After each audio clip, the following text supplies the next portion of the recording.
தியானிக்க இருக்கிற சங்கீத பகுதி சங்கீதம் 119 சங்கீதம் 121 தொடங்கி 128 வரைக்கும்.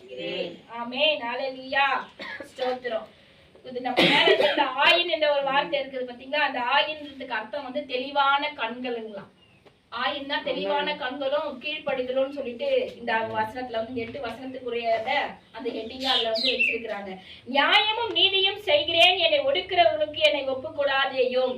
நீதியும் நியாயமும் நம்ம என்ன செய்யணும், எப்பவுமே சேரவங்களா நம்ம வந்து இருக்கிறோமா. பழைய ஏற்பாடு காலத்துல வந்து முதல்ல வந்து என்ன இருக்கும், கிரியைகள் இருக்கும், ரெண்டாவது தான் விசுவாசம் இருக்கும். புதிய ஏற்பாடுல வந்து முதலாவது விசுவாசம், ரெண்டாவது தான் கிரியைகளா நமக்கு வந்து இருக்கும். ஆனா ஆண்டவர் வந்து என்ன நினைக்கிறார், அப்படி இருக்கிற ராஜாக்களும் பரிசுத்தவான்களும் மக்களுக்கு என்ன செய்யணும்னு நினைச்சாங்களா, நீதியோ நியாயமோ செய்யணும்னு சொல்லிட்டு ஆண்டவர் வந்து நினைச்சிருந்தாங்களா. ஒவ்வொருத்தரும் நம்ம எப்படி பண்றோம்னா நீதியும் நியாயம் செய்யறவங்களா நம்ம வந்து இருக்கணும்ட்டு ஆண்டவர் வந்து நம்மள வந்து எதிர்பார்த்து இருக்கிறாருங்களா. அப்போ நம்ம என்ன செய்யறோங்களா, இப்ப புதிய ஏற்பாடு பிரகாரம் நம்ம விசுவாசிக்கிறவங்களா இருக்கிறோம். அதுக்கப்புறம் தான் நம்ம என்ன செய்யறோம், நீதி உள்ள வாழ்வு வாழ்றவங்கள ஆண்டவருக்கு வந்து புதிய ஏற்பாடை நம்ம கொடுத்திருக்கிறாரு. அப்ப நம்ம வந்து நீதியும் நியாயமும் உள்ளவரா நம்ம எப்பவுமே இருக்கணும்னு ஆண்டவர் நம்மள வந்து எதிர்பார்த்து இருக்காருங்க. அதெல்லாம் சங்கீதக்காரன் சொல்றாரு, ஆண்டவரே எல்லாரும் நமக்கு என்ன செய்யறவங்களா இருக்கணும், நீதியும் நியாயம் செய்கிறவங்களா இருக்கணும்னு சொல்லிட்டு. 3வது வசனத்துல உங்களுடைய ரட்சிப்புக்கும் உங்களுடைய நீதியின் வார்த்தைக்கும் காத்திருக்கிறதுனா கண்கள் பூத்து போயிருக்கிறது. ஒரு நீதியின் வார்த்தைக்கும் என்ன செஞ்சா தாவீதுக்காரர் காத்து கொண்டு இருந்தாருங்களா.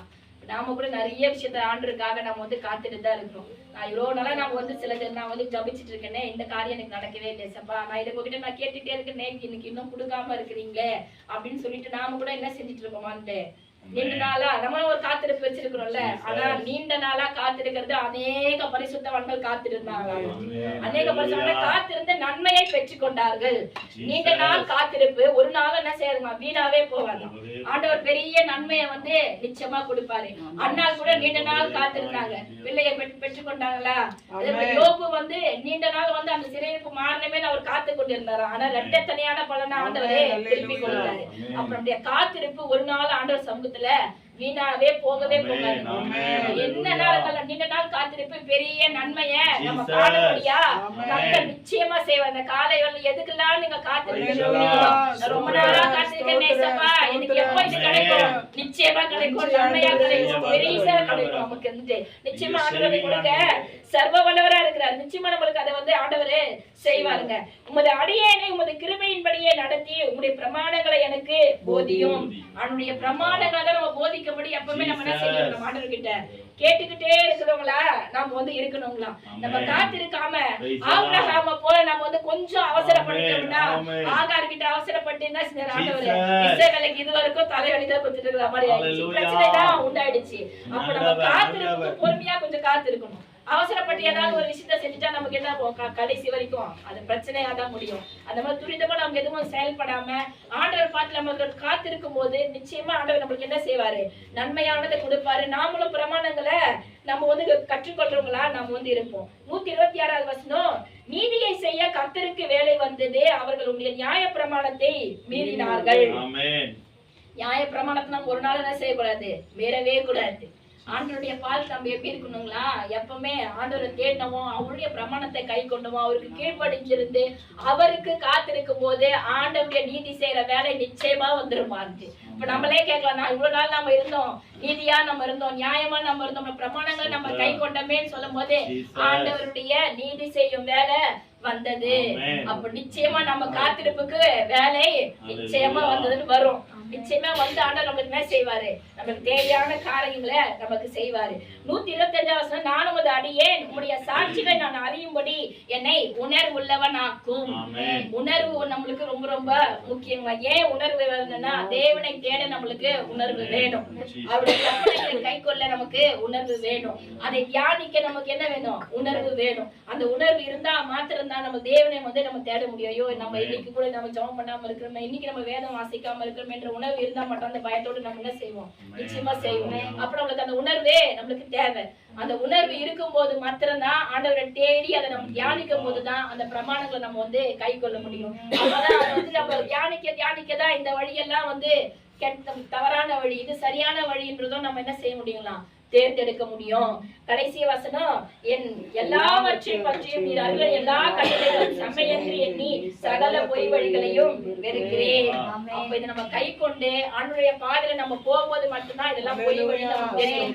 அதெல்லாம் வெறுக்கும் போதுதான் கர்த்தருடைய செயலை நம்ம என்ன செய்ய முடியும், நம்மளால நம்ம நிச்சயமா காண முடியும். அப்ப ஆண்டவர் செய்யறதை நம்ம பார்க்கணும்னா அவருடைய நியாய பிரமாணத்தை நம்ம கை கொள்றவங்களா நம்ம மத்த பொய் வழிகளை நம்ம வெறுத்து ஒதுக்குறவங்களா நம்ம இருக்கணும். இந்த காரியத்துல நம்ம என்ன நம்ம பாக்குறோம் காத்திருப்பே ஒரு நாளும் வீணாவே போகாது. அப்ப நம்ம தேடி ஏதாவது வரவங்களுக்கு நம்ம நீதி நியாயம் நம்ம செய்யறவங்களா நம்ம இருக்கணும். இந்த காத்திருப்பு வீணா போகாது, நீதி நியாயம் செய்யறவங்களா இருக்கணும். ஆண்டவருடைய கட்டளைகளையும் பிரமாணங்களையும் நம்ம கை கொள்றவங்களா நம்ம இருக்கணும். இன்றைக்கு வேத வசனத்துக்குள்ள நம்ம தியானிப்போம். நல்ல தீர்மானம். இன்றைக்கு தலைப்பு என்னவென்றால் நல்ல தீர்மானம். முதலாவது நாம் எடுத்து வாசிக்கலாம். லூக்கா எழுதின சுவிசேஷம் 15வது அதிகாரம் 18வது வசனத்திலிருந்து நம்ம ஒவ்வொன்றா நம்ம வாசிக்க போகிறோம். லூக்கா 15ஆம் அதிகாரம் 18வது வசனம். நான் எழுந்து என் தகப்பனிடத்திற்கு போய், தகப்பனே, பரத்துக்கு விரோதமாகவும் உமக்கு முன்பாகவும் பாவம் செய்தேன். இனிமேல் உம்முடைய குமாரன் என்று சொல்லப்படுவதற்கு நான் பாத்திரன் அல்ல. உம்முடைய கூலிக்காரரில் ஒருவனாக என்னை வைத்துக் கொள்ளும் என்பேன் என்று சொல்லி. இன்றைக்கு இந்த வேத வசனத்துல ஒரு மனிதனுடைய வாழ்க்கையில ஒரு தீர்மானம் எடுக்கிறான். அந்த மனிதன் யார் என்றால் கெட்ட குமாரன் என்று வேதம் சொல்லுகிறது. அல்லேலூயா. அவன் தகப்பனை விட்டு அவன் ஓடி போகும் பொழுது அவன் கெட்ட குமாரன். அவன் எப்பொழுது தகப்பனிடத்துல மறுபடியுமாய் உணர்வடைந்து தீர்மானம் எடுத்து இனி நான் பாவம் செய்வதில்லை என்று சொல்லி திரும்பினானோ அப்பொழுதே அவன் வாழ்க்கை மாறினது. என்னவா மாறினது? மனம் திரும்பிய மைந்தன். அல்லேலூயா. அவனுடைய வாழ்க்கையில் இருக்கிற ஒரு மிகப்பெரிய ஒரு அடையாளமே கெட்ட குமார் என்ற ஒரு அடையாளம் தான். ஒரு தகப்பனுக்கு 2 குமாரர்கள். அந்த 2 குமாரர்களும் இளையவன் என்றால் தகப்பனுக்கு ரொம்ப பிரியமான ஒரு பிள்ளை. எல்லாருக்கும் வீட்டுல கடைசி பிள்ளையாதான் ரொம்ப பிடிக்கும். ஆனா அந்த கடைசி பிள்ளைதான் சேட்டை அதிகம். அல்லேலூயா. கடைசி பிள்ளைதான் சேட்டை அதிகம். உங்களை சொல்லலாமா, தப்பு எடுத்துக்காதீங்க. எல்லாரும் பாத்தீங்கன்னா வீட்டுல பெரிய பிள்ளைய பாருங்க அமைதியா இருப்பாங்க. எங்க வீட்டுல பாத்தீங்கன்னா எங்க அண்ணன் அமைதியான ஒரு கேரக்டர். நான் உங்களை விட அதிகமான ஒரு சேட்டை. வீட்டுல தங்கவே மாட்டேன். எங்க அம்மா பாத்தீங்கன்னா எங்க அப்பா பாத்தீங்கன்னா எனக்கு பிடிக்கவே பிடிக்காதுன்னு. ஆனா எங்க அம்மா என்ன ரொம்ப நேசிப்பாங்க. ஆனாலும் பாருங்க, இளைய பிள்ளை மேல அந்த தகப்பனுக்கு கொள்ள பிரியும். தகப்பன் பிள்ளைகளுக்காக அநேக காரியங்களை செய்து வைத்த ஒரு நேரம். பாருங்க, தன்னுடைய தகப்பனுடைய அரவணைப்புல இருக்கும் பொழுது அந்த பிள்ளைக்கு எந்த ஒரு குறைவும் தெரியல. இன்றைக்கு ஒண்ணு மாத்திரம் சொல்லுகிறேன், நாம ஆண்டவருடைய அரவணைப்புல இருக்கிற வரைக்கும் எந்த ஒரு குறைவும் நமக்கு தெரியாது. அல்லேலூயா. என்றைக்கு ஆண்டவருடைய அன்பையும் ஆண்டவருடைய பாசத்தையும் ஆண்டவருடைய கற்றுக் கொடுக்கிற உணர்வையும் நம்ம என்னைக்கு வெறுக்கிறோமோ அன்னைக்குதான் நம்முடைய வாழ்க்கையில பெரும் பிரச்சனையும் வரும். இந்த இளையகுமாரன் தகப்பனுடைய அரவணைப்புல இருக்கும்போது பசி என்னான்னு தெரியாது, கஷ்டம் என்னான்னு தெரியாது, வேதனை என்னான்னு தெரியாது, நெருக்கம்னு தெரியாது, எதுவுமே தெரியாமல் சுகபோகமான ஒரு வாழ்க்கை வாழ்ந்தவன் தான் அந்த இளையகுமாரன். ஒரு நாள் இளையகுமாரன் உலக ஆசையில் போனதுனால, உலக சிற்றின்பத்துக்கு அடிமையானதுனால, உலக வாழ்க்கையில தன்னை ஈடுபடுத்தி கொண்டதுனால அவன் தகப்பனுடைய அன்பை வெறுக்கிறான். உலகத்தின் அன்புக்கு அவன் தன்னுடைய வாழ்க்கையை அர்ப்பணித்துக் கொள்ளுகிறான். இன்றைக்கு ஆண்டவருடைய அன்பை தவிர எந்த ஒரு அன்பை நம்பி போனாலும் அது ஒரு நாள் நமக்கு இழப்பை காண்பிக்கும். அல்லேலூயா. இவனுடைய வாழ்க்கையில தகப்பனோடு இருக்கிற வரைக்கும் எந்த ஒரு இழப்பும் இவனுக்கு வரல. என்னைக்கு தகப்பனுடைய அன்பை மறந்து உலகதான் பெருசுன்னு சொல்லி நினைத்தானோ அன்றையிலிருந்து அவனுடைய வாழ்க்கையில பிரச்சனையும் போராட்டமும் தொடங்கினது. பாருங்க, தகப்பனை விட்டு அவன் எல்லாவற்றையும் சேர்த்து கொண்டு தூர தேசத்திற்கு பிரயாணம் பண்ணுகிறான். தகப்படத்துல ஓடி வந்து சொன்ன ஒரு வார்த்தை, தகப்பனே, ஆஸ்தியில் வரும் பங்கு பாதி எனக்கு நீங்க கொடுத்தோம், என் சொத்தை எனக்கு கொடுத்துரு. இன்னைக்கு அநேக பேருடைய வாழ்க்கையில் அதுதான், சொத்து தான் பெரிய பிரச்சனை. சொத்து, சுதந்திரம், வீடு, வாசல், பணம், இதுதான் வாழ்க்கைன்னு பெருசா நினைச்சிட்டு இருக்கிறோம். ஆனால் அதை காற்றுல மிகப்பெரியது எது தெரியுமா? ஆண்டவருடைய வார்த்தை, ஆண்டவருடைய வசனம். ஆண்டவருடைய வசனத்தின் மேல எந்த ஒரு மகன் தீர்மானம் எடுக்கிறானோ, எந்த ஒரு மனிதன் ஆண்டவருடைய வசனத்துல பிரியப்படுகிறானோ அவனுடைய வாழ்க்கை ஆசீர்வாதமும் நன்மையும் கிருபையும் பெறுவோம். அல்லேலூயா. இந்த இளையகுமாரனுடைய வாழ்க்கையில நன்மையும் ஆசீர்வாதமும் இருந்துச்சு. அவன் என்றைக்கு அதை இழந்து போனான் என்றால் உலக வாழ்க்கைக்கு போகும்பொழுது அவன் எல்லாவற்றையும் சேர்த்து கொண்டு தூர தேசத்துக்கு கடந்து போக நினைக்கிறான். தகப்பன் எவ்வளவோ சொல்லுகிறான், வேணாப்பா, உலகத்துக்குள்ள போகாத, உலகத்தை பார்க்காத, உலகத்தை நம்பாத, நண்பர்களை நம்பாத, உலகத்தின் பக்கம் நீ போனேனா உன் வாழ்க்கை பிரச்சனைன்னு சொல்லி தகப்பன் எவ்வளவோ போதிக்கிறாரு. ஆனாலும் தகப்பனுடைய வார்த்தையை எண்ணாமல் போன அந்த இளைய குமாரன் தூர தேசத்துக்கு கடந்து போகிறான். துர்மார்க்கமாய் ஜீவனம் பண்ணுகிறான். எல்லாவற்றையும் துர்மார்க்கமாய் ஜீவனம் பண்ணுகிறான். அவன் நினைச்சதெல்லாம் செய்யறான். நண்பர்களோடு சேர்ந்து நினைச்சதெல்லாம் செய்யற. இந்த உலகம் நம்மோட கூட எப்போ இருக்கும் தெரியுமா? நம்ம கையில இருக்கும் போதுதான். நம்ம கையில எதையாவது இருந்தாதான் இந்த உலகம் நம்ம கூட இருக்கும். நம்ம கையை விட்டு கொஞ்சம் கொஞ்சமா குறையும் போது நம்மோடு இருக்கிறவர்களும் குறைந்து போவார்கள். இதுதான் அவன் இளையகுமாரனுடைய வாழ்க்கையில நடந்துச்சு. அவன் கையில பணம் இருக்கும் பொழுது, அவன் பாக்கெட்ல பணம் இருக்கும் பொழுது நண்பர்கள் அவனை சுற்றி இருந்தாங்க, அவனை புகழ்ந்தார்கள், அவனை வாழ்த்தினார்கள், அவனை பெருமையா பேசினாங்க. அவன் கையில் இருக்கிறது குறைந்து போகும் பொழுது அவனிடத்திலிருந்து ஒவ்வொருவராய் பிரிந்து போக ஆரம்பித்தார். பணம் காலியாக காலியாக காலியாக ஒவ்வொரு நண்பர்களாய் அவனை விட்டு கடந்து போனார்கள். அல்லேலூயா. இன்றைக்கு உலகத்தோட சுவாபம் இதுதான். உலகத்தோட சுவாபம் இதுதான். உலகத்தை நம்புகிறவர்கள் ஒரு நாளும் திருப்தி அடைந்தது இல்லை. பாருங்க, யாரை வேணாலும் கேட்டு பாருங்க, நான் உலகத்துல போனேன், நான் இதனால திருப்தி அடைஞ்சேன்னு சொல்ல முடியுமா? திருப்தி அடையவே முடியாது. இன்னும் வேணும் இன்னும் வேணும் நினைக்குவோமே தவிர திருப்தி அடையவே முடியாது. அல்லேலூயா. இவன் அப்படிதான் இருந்தான், எவ்வளவோ செயல் செய்தான். ஆனால் இவர்களோடு இருந்தவர்கள் பணம் போக போக அவர்களும் பிரிந்து போனார்கள். காலம் கடந்து போனது. அதுல அந்த 19வது வசனம், அந்த 16வது வசனம் வாசிங்க. 16 இல்ல, அந்த 13ல இருந்தே வாசிங்க. சில நாளைக்கு பின்பு இளைய மகன் எல்லாவற்றையும் சேர்த்து கொண்டு தூர தேசத்துக்கு புறப்பட்டு போய் அங்கே துன்மார்க்கமாய் ஜீவனம் பண்ணி தன் ஆசையை அழித்து போட்டான். எல்லாவற்றையும் அவன் செலவழித்த பின்பு அந்த தேசத்திலே கொடிய பஞ்சம் உண்டாயிற்று. அப்பொழுது அவன் குறைவுபட தொடங்கி அந்த தேசத்து குடிகளில் ஒரு இடத்தில் போய் ஒட்டி கொண்டான். அந்த குடியானவன் அவனை தன் வயல்களில் பன்றிகளை மேய்க்கும்படி அனுப்பினான். இவன் தகப்பனோடு இருக்கும் பொழுது அவன் எப்படிப்பட்டவன் தெரியுமா? சௌந்தரியம் உள்ளவன். அதுக்கு மேல் உள்ள வசனமெல்லாம் நீங்க வாசித்தீங்கன்னா தெரியும். அவ்வளவு சௌந்தரியம் உள்ளவர்கள், நேர்த்தியானவர்கள். தகப்பன் அவ்வளவு அழகா பாதுகாத்தார். பசினான்னு அவனுக்கு தெரியவே தெரியாது. அவன் தகப்பனோடு இருக்கிற வரைக்கும். அவன் தகப்பனை விட்டு பிரிந்து வந்து என்றைக்கு அவன் துர்மார்க்கத்தின் ஜீவியத்தை ஆரம்பிச்சானோ அன்னைக்கு அவன் வயிற்றுல கொடிய, அந்த தேசத்துல மாத்திரம் பஞ்சம் இல்ல, அவன் வாழ்க்கையிலும் ஒரு பஞ்சம். இன்னைக்கு நாம ஒரு தீர்மானம் எடுக்க போகிறோம். நம்ம வாழ்க்கையில பஞ்சம் வரக்கூடாதுன்னா இயேசு கிறிஸ்துவை மறுதலிச்சு ஒரு நாள் நம்ம ஓடவே கூடாது. அல்லேலூயா. பாருங்க, ஆண்டவரோடு இருக்கிற வரைக்கும் அவனுக்கு பஞ்சம் என்னன்னு தெரியல, பசினாலும் தெரியல, வேதனைனாலும் தெரியல, கஷ்டனாலும் தெரியல. அவன் என்றைக்கு தகப்பனை விட்டு தூர தேசத்திற்கு போய் துர்மார்க்கத்தின் ஜீவியத்தை ஆரம்பிச்சானோ அன்றைக்கு அவன் வாழ்க்கையில பசி உண்டானது. பாருங்க, அங்க இருக்கிற ஒரு குடியானவன் இடத்துல போய் வேலை கேட்கறான். வேலை கேட்கும் போது அவனுக்கு நான் அப்பெல்லாம் பார்த்தனா நல்ல கோட்டு ஷூட்டை போட்டு டையை கட்டிட்டு போய் ஒரு சேர்ல உட்காந்து கம்ப்யூட்டரை தட்டுறான்னு சொல்ற நாட்கள் அந்த நாட்கள் அல்ல. அப்பெல்லாம் பார்த்தனா விவசாயம், கழுது மேய்க்கணும், ஒட்டகம் மேய்க்கணும், பன்றி மேய்க்கணும், இப்படிப்பட்ட வேலைகள் தான். தோட்டம் தரவு சம்பந்தப்பட்ட வேலைகள் தான். பாருங்க, பசியுடைய கொடுமை அவன் ஒரு இடத்தை வேலை கேட்க செய்தது. தகப்பனோடு இருக்கிற வரைக்கும் ஒரு பொருளை எடுத்து அப்படி வச்சிருக்க மாட்டோம். ஒரு அம்மா என்னை பார்த்து ஒரு நாள் வந்து ஒரு இடத்துல நாங்க போகும்போது ஒரு வேலையை நான் செய்யும் போது என் மகன் வந்து என் கூட ஒரு வேலையை செய்தான்.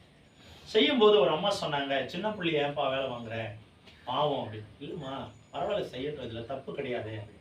உடனே வீட்டுக்காரர் சொல்றாரு, நல்லா சொல்லுங்க ஐயா, என் பொண்ணை இவங்க பொத்தி பொத்தி வளர்க்குறா, கொஞ்சம் கூட புரிஞ்ச மாட்டேன், ஏதாவது ஒரு வேலை கற்றுக்கொடு அப்படின்னு சொன்னா ஒரு வேலையும் பொண்ணுக்கு கற்றுக் கொடுக்க மாட்டேன்றா, எல்லா வேலையும் உட்கார வச்சே செஞ்சுட்டு இருக்கிறா. இவளே செஞ்சுட்டா நாளைக்கு இவ போற இடத்துல எப்படி செய்ய முடியும் அப்படின்னு அந்த ஐயா சொல்லும் போது அந்த அம்மா சொல்றாங்க, நான் தான் கஷ்டப்பட்டேன், என் பிள்ளையும் கஷ்டப்படணுமா? சரிம்மா, உன் பிள்ளை கூட நீங்க எத்தனை நாள் வரைக்கும் இருப்பீங்க? நான் அப்படி சொல்றீங்க. ஆமா, எத்தனை நாள் வரைக்கும் இருக்க முடியும்? உங்க பிள்ளைக்கு சொந்தமா வேலை செய்ய நீங்க கற்றுக் கொடுத்தாதான் நீங்க இல்லாத சூழ்நிலையில கூட அந்த பிள்ளைக்கு கஷ்டம் தெரியாது. ஒண்ணு மாத்திரம் சொல்றேன், மறைமுகமா உங்க பிள்ளைகளுக்கு கஷ்டத்தை நீங்க சேர்த்து வச்சுட்டு இருக்கிறீங்க.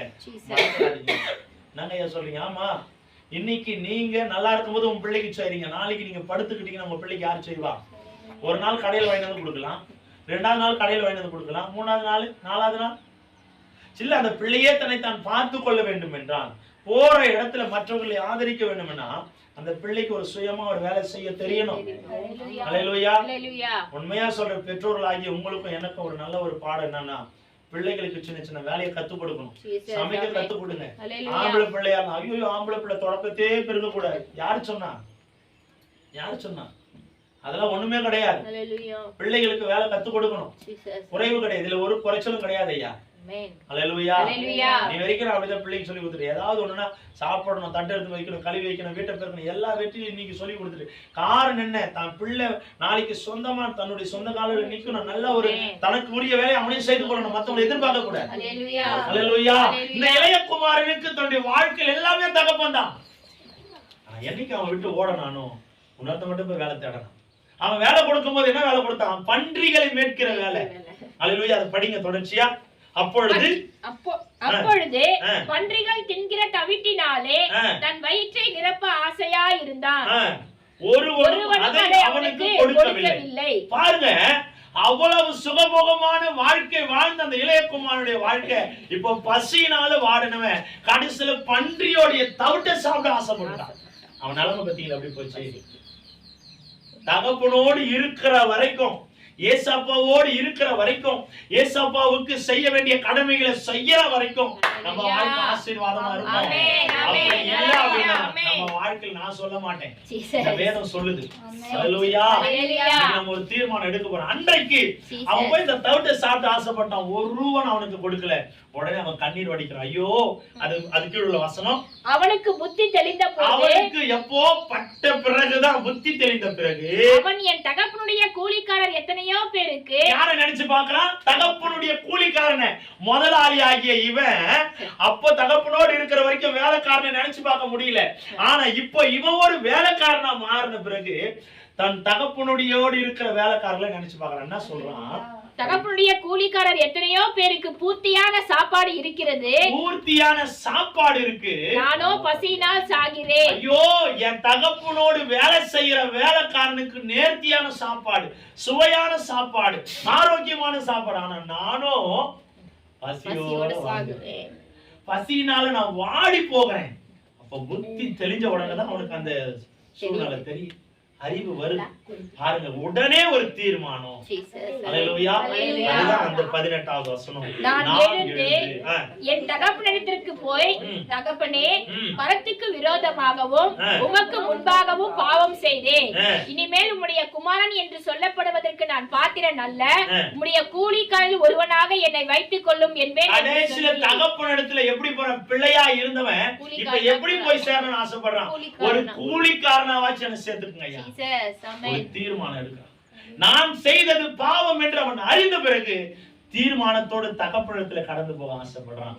எத்தனை பேர் இந்த தீர்மானத்தை எடுக்க போறீங்க? தகப்பனை விட்டு, ஆண்டவராகிய இயேசு கிறிஸ்துவை விட்டு எங்கேயோ ஓடி போன நம்முடைய வாழ்க்கை அடுத்த வருஷத்துல நான் மறுபடியும் ஆண்டவரத்துல சேர போகிறேன், அவர் வார்த்தைக்கு பிரயோஜனம் உள்ளவனா வாழ போகிறேன், அவருடைய வாழ்க்கையில நான் அடிமை உள்ளவனா இருக்க போகிறேன், அவருக்காகவே வாழ போகிறேன்னு எத்தனை பேர் நம்ம தீர்மானம் எடுக்க போகிறோம்? இந்த இளையகுமாரன் தீர்மானம் எடுத்து தகப்பனிடத்துல கடந்து போகிறான். 20வது வசனம் வாசிங்க. எழுந்து புறப்பட்டு தன் தகப்பனிடத்தில் வந்தான். அவன் தூரத்திலே வரும்போதே அவனுடைய தகப்பன் அவனை கண்டு மனது உருகி ஓடி அவன் கழுத்தை கட்டிக்கொண்டு அவனை முத்தம் செய்தான். நம்ம எவ்வளவு தொலைவு போனாலும் ஆண்டவராகிய இயேசு கிறிஸ்து இந்த தகப்பனை போலதான். அல்லேலூயா. ஆண்டவர் சொன்னது ஒரு உவமை, சீஷர்களுக்கும் ஜனங்களுக்கும் சொன்ன ஒரு உவமை. ஏன் தெரியுமா அந்த வார்த்தை சொன்னாரு? நான் அந்த தகப்பனை போல இருக்கேன், என் பிள்ளையாகிய உங்களுக்கு நான் தகப்பனா இருக்கேன். நீங்க எவ்வளவுதான் என்னை விட்டு விலகி போனாலும் ஒரு விஷயம் நினைச்சு பாருங்க, நம்ம ஆண்டவரை விட்டு நெருங்கி இருக்கிறோமா இல்ல ஆண்டவரை விட்டு தூரமா இருக்கிறோமா? இந்த 2024வது வருஷம் ஏதோ உலக காரியத்தில் ஆண்டவர் விட்டு நம்ம எங்கேயோ போன நாம 2025வது வருடம் ஒரு தீர்மானம் எடுத்து ஆண்டவரிடத்துல நம்ம வந்து சேரணும். ஹல்லேலூயா. ஒரு தீர்மானம் எடுத்து ஆண்டவருடைய சமூகத்துல சேர போறோம். ஒருவேளை ஆண்டவருக்கு பிரியமில்லாத வாழ்க்கை நான் வாழ்ந்திருப்பேனா 2025வது வருடம் எல்லாவற்றையும் நான் விட்டு ஆண்டவருடைய சமூகத்துக்கு நான் வர போறேன். ஆண்டவரோடு நான் சேர போகிறேன். அவருடைய சமூகத்துல நான் காத்திருப்பேன். எத்தனை பேர் தீர்மானம் எடுக்க போறீங்க? இளையகுமாரன் தன்னுடைய தகப்பன் நம்ம தூரத்துல வரும்போது ஆண்டவர் அதை தான் எதிர்பார்க்கிறார். இன்றைய வரைக்கும் ஆண்டவர் நம்ம எதிர்நோக்கி இருக்கிறாரு. உலகத்திற்காக உலக வேலைக்காக ஆண்டவரை விட்டு எங்கேயோ போன நாம இன்றைக்கு மறுபடியும் ஆண்டவரை தேடி வருவோம்னா நல்ல வாழ்க்கை காத்து. அதை தொடர்ச்சியா படிங்க.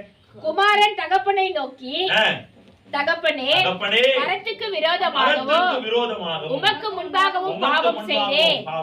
இனிமேல் உம்முடைய குமாரன் என்று சொல்லப்படுவதற்கு நான் பாத்திரன் அல்ல என்று சொன்னான். அப்பொழுது தகப்பன் தன் ஊழியக்காரரை நோக்கி, நீங்கள் உயர்ந்த வஸ்திரத்தை கொண்டு வந்து இவனுக்கு உடுத்தி இவன் கைக்கு மோதிரத்தையும் கால்களுக்கு பாதரட்சைகளையும் போடுங்கள். கொழுத்த கன்றை கொண்டு வந்து அடியுங்கள். நாம் புசித்து சந்தோஷமாய் இருப்போம். வந்தா போதும். இயேசு கிறிஸ்து இதுதாங்க நினைக்கிறாரு. நாம வந்தா போதும். பாவத்தை விட்டு உலகத்தை விட்டு உலக சுற்றின்பத்தை விட்டு நம்ம வந்தா போதும் அப்படின்னு காத்திருக்கிறார். அவன் சொன்னது என்ன? நான் கூலிக்காரனா இருக்க விரும்புறேன். பரவாயில்லப்பா, உங்களை விட்டு துரோகத்தோடு ஓடி போடுவேன். ஒரு கூலிக்காரனா வச்சிருக்கிறேன். ஆனா மறுபடியும் ஆண்டவர் அவனை கூலிக்காரனா, அந்த தகப்பன் கூலிக்காரனா வச்சாரா? இல்ல, மறுபடியும் தன் பிள்ளையை எப்படி நேசித்தார் அதே போலதான் அளவு கடங்கா பாசத்தோட ஆண்டவர் அதை எதிர்நோக்கி பார்த்துட்டு இருக்கார். ஒருவேளை ஆண்டவரை விட்டு ஏதோ ஒரு காரியத்திற்காக நம்ம பிரிந்து போனாலும் இன்றைக்கு ஆண்டவர் தேடி வரணும்னு ஆசைப்படுறாரு. இன்றைக்கு ஒரு தீர்மானம் எடுப்போம். உலகத்தை வெறுக்க போகிறேன். உலக இன்பத்தை நான் வெறுக்க போகிறேன். உலக ஆசையை நான் வெறுக்க போகிறேன். உலக எல்லா விதமான சந்தோஷத்தை நான் வெறுக்க போகிறேன். கர்த்தருக்காகவே நான் வாழ போறேன். அல்லேலூயா. உலக சந்தோஷம் நமக்கு வேணாங்க. நமக்கு தேவை பரலோக சந்தோஷம். அல்லேலூயா. கெட்ட குமாரனா இருந்தவன் ஆண்டவருடைய அந்த மனம் திரும்பினதுனால அவனுக்கு மறுபடியும் ஒரு பெயர் சூட்டப்படுகிறது. மனம் திரும்பிய தகப்பனத்துல வந்த உடனே அவன் தூரத்துல இருக்கும் போது அவன் பேர் என்ன? கூலிக்காரன். ஆனா மறுபடியும் அவன் தகப்பனத்துல வரும்போது அவன் பேர் என்ன? நல்ல ஒரு வஸ்திரம், கொழுத்த கன்று. மறுபடியும் அவனுக்கு அந்த வேலைக்காரனுக்கு முன்னால நிக்க வைக்கும் போது இவன் ஏன் பிள்ளை அப்படின்னு சொல்லி நிக்க வச்சிருக்கான். இவன் தான் உங்களுக்கு முதலாளின்னு சொல்லி அறிமுகப்படுத்தி இருப்பான். அல்லேலூயா. கர்த்தரை விட்டு ஓடனா நம்ம இறக்குறதையும் இழந்து போயிருவோம். ஆனா ஆண்டவரை தேடி வந்தனா உண்மையா சொல்றேன், இழந்ததெல்லாம் மறுபடியும் ஒரு தீர்மானம் எடுப்போம்.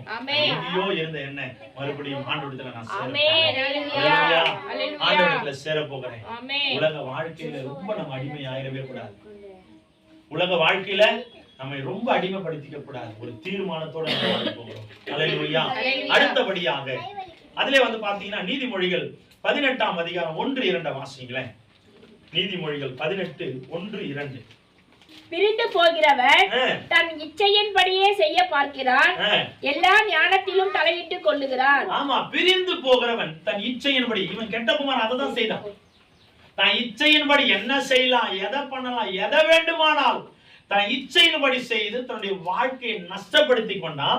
2வது வசனம் சொல்லுது, மூடன் ஞானத்தில் பிரியம் கொள்ளாமல் தன் மனதில் உள்ளவைகளை வெளிப்படுத்தி பிரியப்படுகிறான். ஆமா, மூடனானவன் ஞானத்துல பிரியம் கொள்ளவே மாட்டான். இன்னைக்கு ஒரு விஷயத்தை நம்ம கிட்ட நான் உங்ககிட்ட கேட்கிறேன். நம்ம அறிவுள்ளவர்களா இருப்போம்னா உண்மையா சொல்றேன், நம்ம தேவையில்லாத காரியத்தை நம்ம சிந்திக்கவே மாட்டோம்.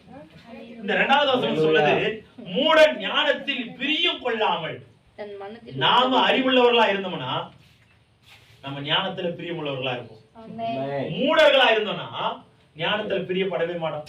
அவரு சொன்னா சொல்லணும் போட்டோம், அவருக்கு என்ன இது மாத்திரம் நினைச்சிடாதீங்க. அறிவுள்ளவர்களா நம்ம இருப்போம்னா இந்த வேத வசனத்தின்படி நம்ம வாழ கத்துக்கணும். இன்றைக்கு ஒரு தீர்மானத்தோட தான் நம்ம போகணும். ஆண்டவரை விட்டு ஏதோ ஒரு காரியத்துல நம்ம தூர எல்லையில நிக்கிறோம். இன்றைக்கு அந்த காரியத்தை நம்ம வெறுக்க போகிறோம்.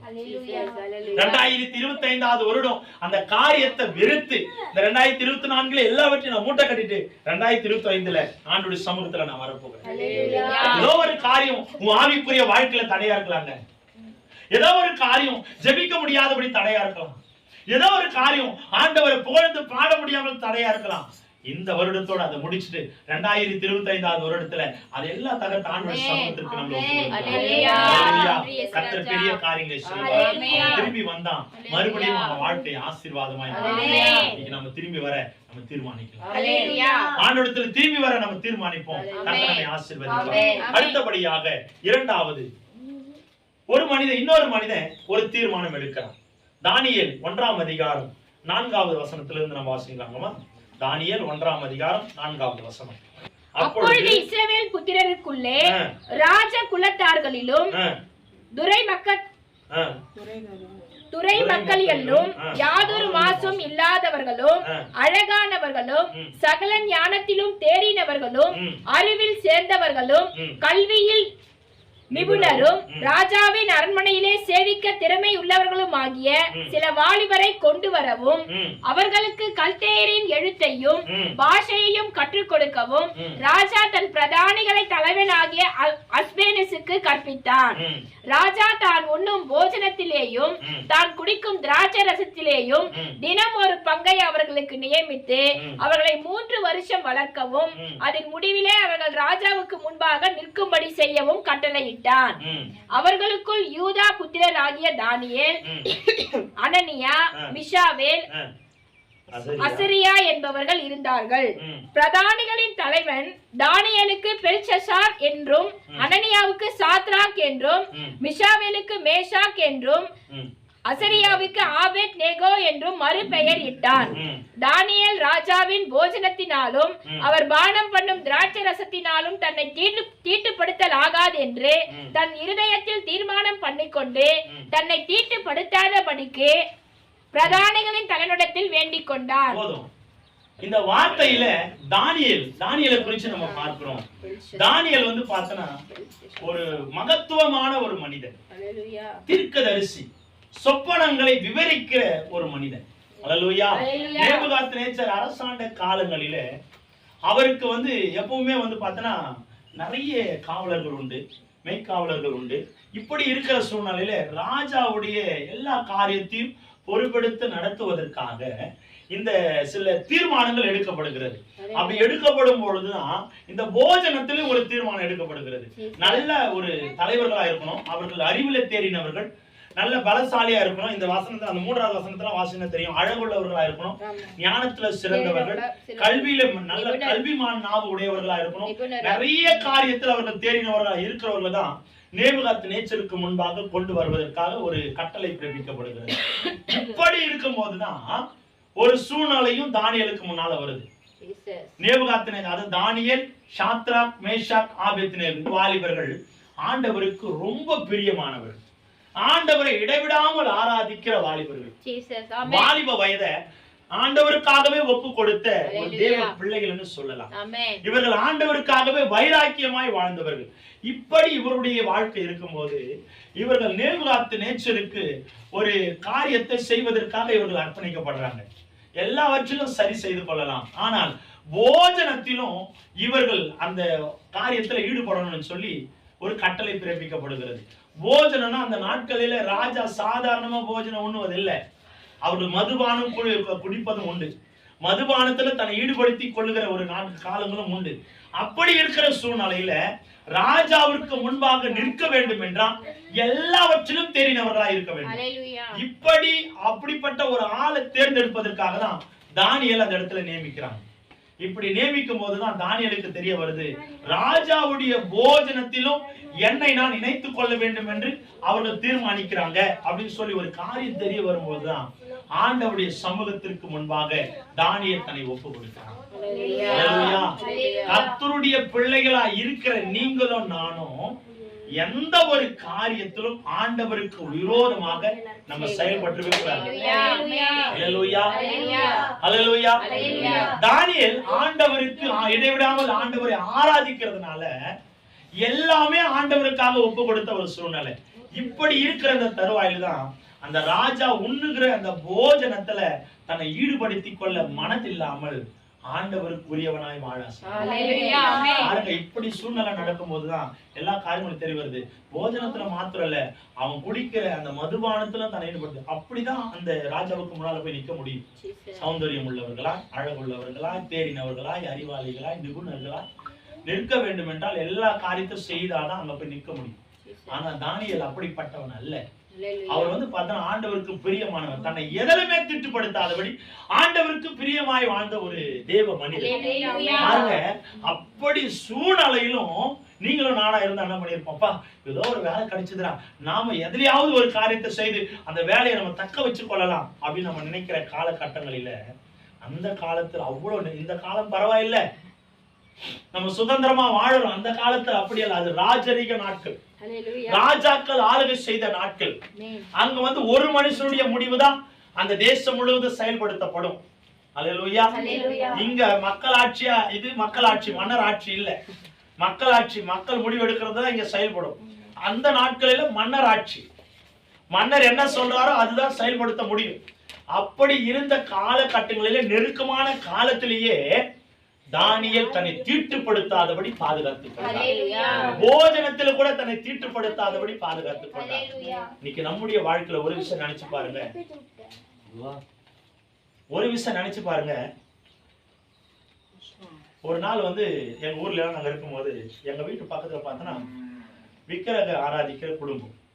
தீபாவளி, பொங்கல், இந்த சரஸ்வதி பூஜை வந்துச்சுன்னா அந்த சாமிக்கு படைச்சதை எடுத்துட்டு வந்து எங்களுக்கு கொடுப்பாங்க. ஆனா எங்களுக்கு கொடுக்கும்போது எப்படி கொடுப்பாங்க, ஆனா வேணும்னே அதை செய்வாங்க. இவன் கிறிஸ்துவன், இவன் எப்படியாவது நமக்குள்ள மாத்திரணும், இவன் எத்தனை பேரை மாத்துறான், இவனை நம்ம எப்படியாவது மாத்தணும்னு சொல்லி வேணும்னு எடுத்துட்டு வந்து கொடுப்பாங்க. ஆனாலும் அன்னைக்கு எங்க அம்மா எங்களுக்கு கற்றுக் கொடுத்த ஒரே ஒரு விஷயம் என்னன்னா, எந்த காலத்திலும், எந்த நேரத்திலும், எந்த சமயத்திலும் ஆண்டவருக்கு விரோதமான ஒரு நாவல கூட படக்கூடாது. தீட்டானது ஒன்றும் நம்ம வாயில புறப்பட, வாயிலிருந்து வாயில போகவும் கூடாது, வாயிலிருந்து வெளியே வரவும் கூடாது. அல்லேலூயா. தானியேல் தன்னை தீட்டுப்படுத்தாதபடி பாதுகாத்துக் கொண்டார். இந்த வேதம் அந்த கடைசி வாரத்துல அந்த 8வது வசனம் சொல்லுது, தானியேல் ராஜாவின் போஜனத்திலும் அவர் பானம் பண்ணும் திராட்சரசத்தினாலும் தன்னை தீட்டுப்படுத்தல் ஆகாது என்று தன் இருதயத்திலே தீர்மானம் பண்ணிக்கொண்டு தன்னை தீட்டுப்படுத்தாதபடி பிரதானிகளின் தலைவனிடத்தில் வேண்டிக் கொள்கிறான். தயவாய் கேட்கிறான். புரியுதுங்களா? சாதாரண ஒரு வேலை கிடைச்சாவே எல்லா காரியத்தையும் செய்துட்டு போயிடலாம்னு நினைக்கிற இந்த உலகத்துல, அந்த காலத்துல எந்த பிரச்சனை வந்தாலும் ஆண்டவருக்கு விரோதமா நான் செயல்படவே மாட்டேன்ற ஒரு தீர்மானம் எடுத்து வாழ்ந்தவர் தான் தானியேல். அல்லேலூயா. இன்னைக்கு நம்முடைய வாழ்க்கையில நம்ம ஒரு தீர்மானம் எடுக்க போகிறோம். ஆண்டவருக்கு பிரயோஜனம் இல்லாதது, தீட்டானது ஒன்றும் என் சரீரத்துல, என் நாவில நான் படவிட மாட்டேன். அல்லேலூயா. நிறைய பேருடைய வாழ்க்கையில ஆண்டவரை ஒரு பக்கம் வச்சுக்கிட்டு பாவத்தையும் ஒரு பக்கம் வச்சுட்டு இருக்கிற உலகம் தான். அல்லேலூயா. நல்லா முழங்கால் படிட்டு திருவிருந்து எடுப்பாங்க, வெளியே போய் பார்த்தா சிகரெட் பிடிப்பாங்க. நல்லா ஆண்டவரை ஆராதிப்பாங்க, பார்த்தனா மதுபான கடையில் இருப்பாங்க. நல்லா ஆண்டவரை ஆராதிப்பாங்க, பேசுற வார்த்தை காது கொடுத்து கேட்க முடியாது. அல்லேலூயா. தீட்டானது ஒன்றும் உன் நாவிலிருந்து புறப்படாமல் இருக்கிறது. ஆண்டவர் வாழ்கிற ஆலயம், இந்த ஆலயத்துல கர்த்தருக்கு ஒருவருக்கு தான் இடம். அல்லேலூயா. கர்த்தருக்கு பிரியம் இல்லாத எந்த ஒரு காரியமும் நாவுக்குள்ள போகவும் கூடாது, நாவிலிருந்து வெளியே வரவும் கூடாது. அல்லேலூயா. ஒரு தீர்மானம் எடுக்கிறோம். கோபத்துல எத்தனை பேர் வார்த்தை நம்ம விடுறோம். சனியே தயவு செய்து அதை விட்டுறாதீங்க. தீர்மானத்தோடு இன்னைக்கு நம்ம வாழ போறோம். 2024 முடிஞ்சிட்டுங்க, விட்டுருங்க. 2025ல ஒரு தீர்மானம் எடுக்க போறோம். பெற்ற பிள்ளைகளை சனியன்னு சொல்லாதீங்க. அல்லேலூயா. பெற்ற பிள்ளைகளை சபிக்காதீங்க. அல்லேலூயா. இது கர்த்தர் அருவருக்கிற ஒரு வார்த்தை. கர்த்தர் பிள்ளைகள் கர்த்தரால் வரும் சுதந்திரம், கர்ப்பத்தின் கனி அவரால் கிடைக்கும் பலன் எல்லாமே அவரோடது. நாம சபிப்பதற்கு நீங்களும் நானும் யாரு? இந்த வருஷம், இந்த மாதம் தீர்மானம் எடுக்க போறேன். என் பிள்ளைய நான் ஒரு வார்த்தை கூட புறமா திட்ட மாட்டேன். இந்த அளவுக்கு ஞானத்தை சொல்லி கற்றுக் கொடுப்போம். அறிவா நடந்துக்கப்பா, ஞானமா நடந்துக்க, வேதத்துல உள்ள வார்த்தையை கற்றுக்க சொல்லு. அந்த வார்த்தையை சொல்லி கொடுமே தவிர நங்குன்னு கொண்டு சனியம் பிசாசு சொல்லவே சொல்லாது. அல்லேலூயா. ஊர்ல இருக்கிற மிருகத்து பேரெல்லாம் பிள்ளைக்கு நம்ம வைக்கிறோம், ஆனா நாம வச்ச பேரை பிள்ளைக்கு ஒரு நாள் கூப்பிட மாட்டேங்கிறோம். அழகா நம்ம பிள்ளைங்களுக்கு பேர் வச்சிருக்கிறோமா இல்லையா? சொல்லுங்க. எவ்வளவு அழகா பேர் வச்சிருக்க ஆண்டவர், எவ்வளவு அழகா பேர் வச்சு சூட்டி வச்சிருக்கிற. தாயின் கருவில் உருவாவதற்கு முன்னே உன்னை பெயர் சொல்லி அழைத்தேன் என்று வாக்கு கொடுத்துகிறேன். சனியை நான் பேர் சொல்லி ஆயிச்சாரு, நாயின் பேர் சொல்லி ஆயிச்சாரா? அவர் வச்ச பேரை விட்டு நாம எதுக்கு ஒரு பேரை வச்சு கூப்பிடணும் நம்ம பிள்ளைங்களை? நாம அதே போல எந்த நாட்களிலும் புரோஜனமற்றதை எதையும் சாப்பிடவும் சாப்பிடாதீங்க. போஜன பிரியனா இருக்கவும் இருக்கக்கூடாது. அல்லேலூயா. பாக்குறதெல்லாம் சாப்பிடணும், பாக்குறதெல்லாம் எடுத்துக்கணும். இவ்வளோ நல்லா இருக்குது, அதுதான் பிரச்சனையே காரணம். அல்லேலூயா. ஆண்டவருக்கு விரோதமானது ஒன்றும் நம்ம வாயில போக கூடாது. தானியேல் தன்னை தீர்மானமா செயல்படும், தீர்மானம் எடுத்தான். அந்த வேத வசனத்தை வாசிக்கும் போது கடைசியா சொல்றாரு பாருங்க, தன்னை தீட்டுப்படுத்தலாகாது என்று தன் இருதயத்தில் தீர்மானம் பண்ணிக்கொண்டு. ஒரு தீர்மானம் எடுத்துதான் அந்த தலைவனிடத்துல போய் பேசுறான். ஆண்டவருக்கு பிரியமானது என்னால செய்ய முடியாது. தயவாய் கேட்கிறான், பணிவா கேட்கிறான். அல்லேலூயா. அந்த பணிவினால கேட்டபொழுது அது கொடுக்காம போனாலும் அதுக்கு மேலே தானியேல் சேர்த்துக்கு ஆயத்தமா இருந்திருக்கிறேன். எனக்கு கொன்றே போட்டாலும் ஆண்டவரை மறுதலிக்க மாட்டேன்னு சொன்ன அவருடைய வாழ்க்கையில் இதுவும் வரத்துக்கான ஒரு வார்த்தை இருந்திருக்கலாம்.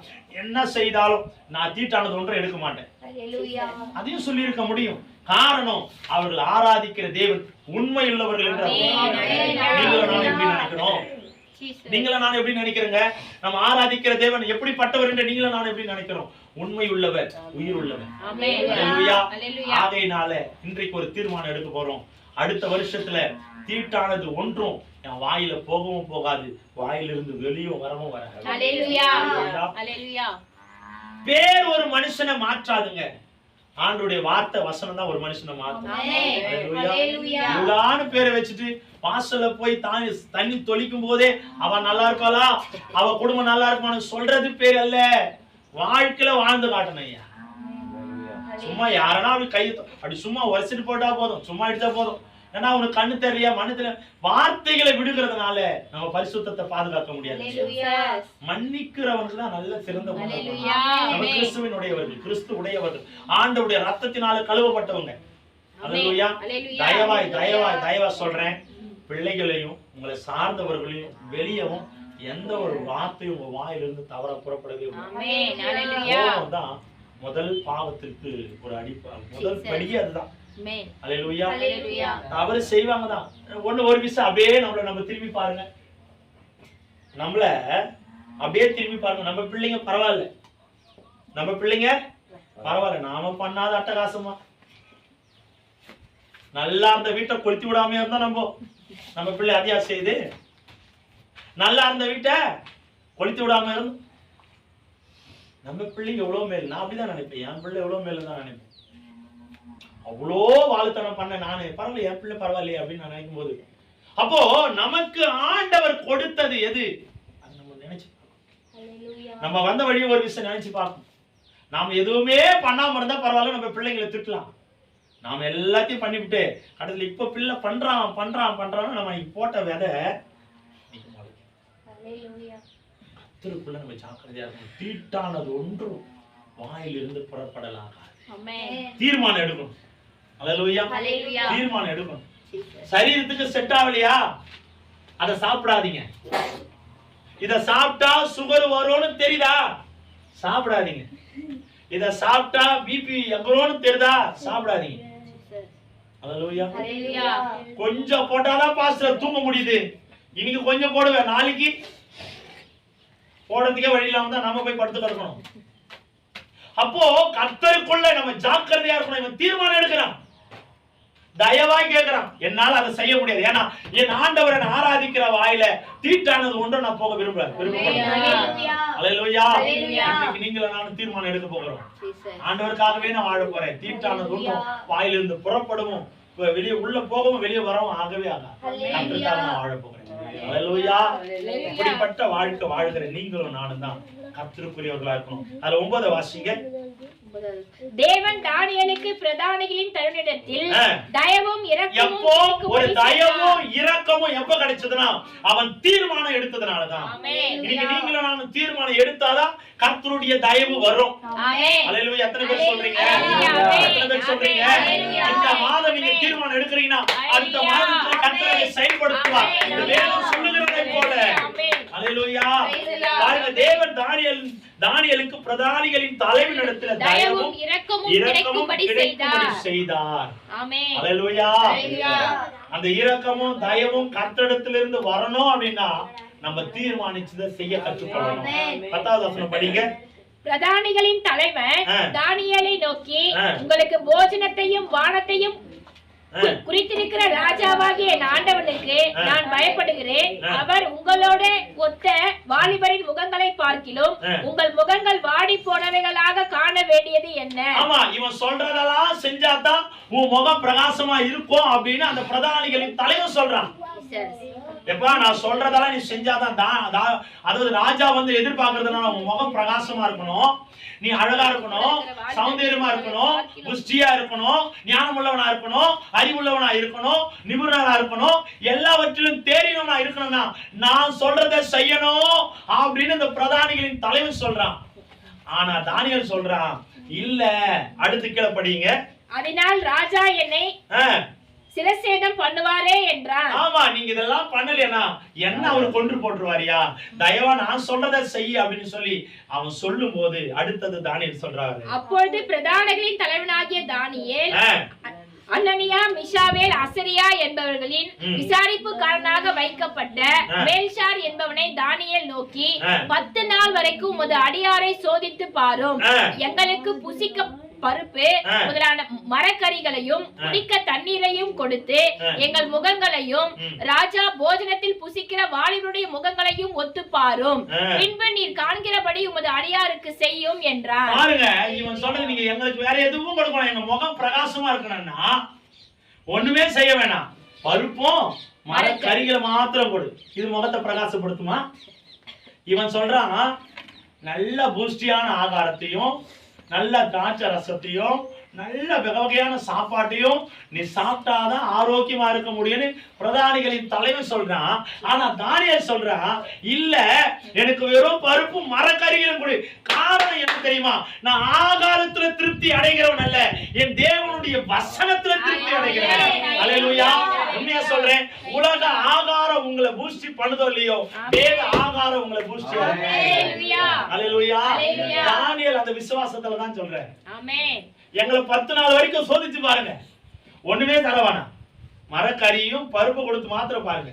இதுல எங்களுடைய முகம் கொடுத்துட்டு அதுக்கு முன்னால ராஜாவுக்கு முன்னால கொண்டு போய் எங்களை நிறுத்துங்க, அப்ப என்ன நடக்குதுன்னு பாருங்க. இந்த விசுவாசம் எப்படியா வரும்? கர்த்தரோடு இருந்தாதான். அல்லேலூயா. இப்போ அவனை சொல்றேன், நல்ல உடம்பு நல்லா பூஸ்டியா இருக்கணும்னா என்ன நான் சாப்பிடணும் அப்படின்னு ஒரு லிஸ்ட் கேட்டா, அப்பா கொஞ்சம் அமைதியா இருங்கப்பா. லிஸ்ட் கேட்டா என்ன சொல்லுவோம்? பாதாம் சாப்பிடணும், பிஸ்தா சாப்பிடணும், காலையில் எழுந்து பாலில் பேரிச்சம்பழத்தை ஊற்றி சாப்பிட்டோம்னா என் முகம் பல பலப்பெல்லாம் ஆயிடும், பூஸ்டி ஆயிடுவேன் அப்படின்னு சொல்றோம். சரிங்களா? அதை சாப்பிடலான்னு வச்சுங்களேன், என்ன ஆகும்? இப்போ ஒரு நாள் சாப்பிட்றோம், ஒரு மாசம் சாப்பிட்றோம், அதுக்கப்புறம் பணம் இல்லைன்னு விட்டுட்டோன்னு வச்சுங்களேன், நம்ம என்ன ஆகும்? மறுபடியும் பழைய நிலைமை போவோமா இல்லையா?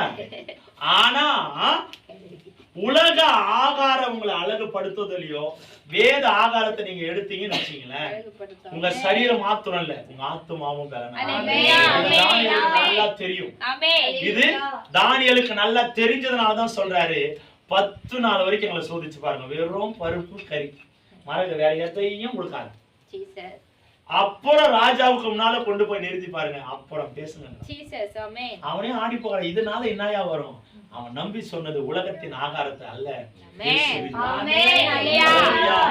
பிரதானிகளின் கண்களுக்கு தயவு கிடைக்க செய்த அந்த ஆண்டவரை நம்பினவன் ஒரு நாள் வெட்கப்பட்டு. அல்லேலூயா. இன்னைக்கு நாம் ஒரு தீர்மானம் எடுக்க போகிறோம், கர்த்தருக்காக என்னை நான் முழுமையாக கொடுக்க போகிறேன், உலக ஆகாரத்தினால் அல்ல, ஆண்டவருடைய வார்த்தையினால். உண்மையா சொல்றேன், நான் அனுபவிச்சதை சொல்றேங்க, நான் ஏற்றுக்கொண்டதை சொல்றேன், நான் அனுபவிச்சுட்டு இருக்கிறத சொல்றேன். ஒரு நாள் முழுக்க நீங்க வயிறு முழுக்க பழு முட்டை திருப்தியா சாப்பிட்டாலும் அந்த திருப்தி கிடைக்குதோ இல்லையோ, ஒரு நாள் முழுக்க ஜபம் பண்ணி வேதத்தை வாசித்து ஆண்டவருடைய சமூகத்துல உட்கார்ந்து முடிச்சு பாருங்க, அந்த நாளை எவ்வளவு ஆரோக்கியமா இருக்கு. 3 வேளை ஜபத்தையும் ஏறெடுத்து ஆண்டவருடைய வசனத்தை படிச்சு முழங்கால் படிட்டு ஜெபிச்சுட்டு வெளியே வந்து பாருங்களேன், உங்க முகம் பிரைட்டா இருக்கணும். அதை உணர்ந்து நிறைய பேர் சொல்லியிருப்பாங்க, என்ன நீ என்ன கேட்டிருக்காங்க தெரியுமா? நான் 40 நாள் உபவாசமா இருக்கும்போது எங்களுக்கு தெரியாம எதனா போய் சாப்பிட்டு வந்துடுறியா, நம்ம முகம் பிரச்சாருது எதனா பண்ணிட்டு வந்துடுறியா அப்படின்னு கேட்டாங்க. ஒன்னே ஒண்ணுதான். ஆமா, உங்களுக்கு தெரிஞ்சும் உங்களுக்கு தெரியாம ஒன்னே ஒண்ணுதான் கேட்டு இருக்கிறாங்க. ஏதோ நீ சாப்பிட்டு வர பொழுது அதான் பார்த்தா தெம்பா இருக்கிற. நான் சாப்பிட்டது ஒன்னே ஒண்ணுதான், என் வேதத்தினால். வேத ஆகாரம் முழுமையாய் நம்மளை திருப்தியாய் மாற்றும், அழகாய் மாற்றும். இந்த தானியலுக்கு தெரிஞ்சதுனாலதான் சவாலோட சொல்றேன், அந்த தீர்மானத்தை நம்ம எடுக்க போறோம். ஒருவேளை இந்த வருடத்துல நாம ஆண்டவருக்கு விரோதமாக எதையோ நம்ம புசிச்சிருக்கலாம், எதையோ பேசியிருக்கலாம். இந்த வருடத்தோட நம்ம விட்டுட்டு ஒரு தீர்மானத்தோட 2025 ஆண்டுக்குள்ள போய் ஆண்டவருக்கு பிரியமானதை மாத்திரம் நம்ம எடுக்க போகிறோம், பிரியமானதை மாத்திரம் பேச போகிறோம். கர்த்தர் நம்மை ஆசீர்வதிப்பார். மூன்றாவதாக தாவீது செய்த தீர்மானம். முதலாவது கெட்ட குமாரன் செய்த தீர்மானம், இரண்டாவது தானியேல் செய்த தீர்மானம், மூன்றாவது தாவீது செய்த தீர்மானம். சங்கீதம் 17:1 வாசிங்க. சங்கீதம் 17:1. கர்த்தாவே, கர்த்தாவே, நியாயத்தை கேட்டருளும், என் கூப்பிடுதலை கவனியும், கபடமில்லாத உதடுகளில் நின்று பிறக்கும் என் விண்ணப்பத்திற்கு செவி கொடும். உம்முடைய சந்நிதியில் இருந்து என் நியாயம் வெளிப்படுவதாக, உம்முடைய கண்கள் நியாயமானவைகளை நோக்குவதாக. நீர் என் இருதயத்தை பரிசோதித்து ராக்காலத்தில் அதை விசாரித்து என்னை புடமிட்டு பார்த்தும் ஒன்றும் காணாதிருக்கிறீர். என் வாய் மீறாதபடிக்கு தீர்மானம் பண்ணினேன். இன்றைக்கு கர்த்தருடைய சமூகத்துல மூன்றாவதாக ஒரு தீர்மானம் எடுக்க போகிறோம். வாய் மீறாதபடிக்கு. வாய் ரொம்ப பேசுற, அடக்கிக்க அப்படின்னு சொல்றேன்ல, அந்த வாய் மீறாதபடிக்கு, தவறான வார்த்தைகள் ஒன்றும் புறப்படாதபடிக்கு, தவறான பேச்சு ஒன்றும் பேசாதபடிக்கு தாவீது எப்படி தன்னுடைய வாழ்க்கையில தீர்மானம் எடுத்தாரோ, இந்த தீர்மானத்தை இந்த வருடத்துல நாம எடுக்க போகிறோம். சொல்ற பாருங்க, கர்த்தாவே நியாயத்தை கேட்டருளும், என் கூப்பிடுதலை கவனியும், கபடமில்லாத உதடுகளில் நின்று பிறக்கும் என் விண்ணப்பத்திற்கு செவி கொடும். உம்முடைய சந்நிதியில் இருந்து நியாயம் வெளிப்படுவதாக, உம்முடைய கண்கள் நியாயமானவைகளை நோக்குவதாக. ஆமா, கர்த்தருடைய கண்கள் நீதியை தான் நோக்கும். நம்ம நீதியை பேசுறோம் அப்படின்னா நீதியாக கர்த்தர் செய்வார். புரியுதுங்களா? இல்ல போர் அடிக்குதா? நீதியை பேச கற்றுக்கொள்ளணும். கர்த்தருடைய நீதியான கண்கள் நம்ம மேல நோக்கமா இருக்கணும்னா நம்ம நீதியை பேசுகிறவர்களா இருக்கணும். வாயிலிருந்து ஒரு அதாவது தவறான வார்த்தைகள் ஒன்றும் புறப்படாதபடி தாவீது அததான் தீர்மானம் எடுக்கிறார். எப்படின்னா, நீர் என் இருதயத்தை பரிசோதித்து ராக்காலத்தில் அதை விசாரித்து என்னை புறமிட்டு பார்த்தும் ஒன்றும் காணாதிருக்கிறேன். என் வாய் மீறாதபடிக்கு தீர்மானம் பண்ணேன். ஒரு நாளும் வாய் மீறாதபடிக்கு நம்மை பாதுகாத்து. இந்த நாவை அடக்க ஒருவரால முடியாது, ஆனா நாவை அடக்க நம்ம கற்றுக்கொள்ளணும். நாவு பொல்லாங்குள்ளதான். நாவு பொல்லாங்குள்ளது. எதை வேண்டுமானாலும் பேசணும். 2024 எதையோ பேசி சில இருதயத்தை காயப்படுத்தி இருக்கலாம், எதையோ பேசி குடும்பத்தை உடைச்சிருக்கலாம், எதையோ பேசி கர்த்தருக்கு விரோதமானதை செஞ்சிருக்கலாம். இந்த மாதம் ஒரு தீர்மானம் எடுக்க போகிறோம். 2024 உமக்கு பிரியமில்லாத ஒரு வார்த்தையும் என் வாயிலிருந்து வராது. அல்லேலூயா. கோபம் வந்தாலும் தயவா என் வாயிலிருந்து அந்த வார்த்தைகள் வராதபடி என் கோபத்தையும் நான் வெறுக்கிறேன், அந்த வார்த்தையை நான் வெறுக்கிறேன்.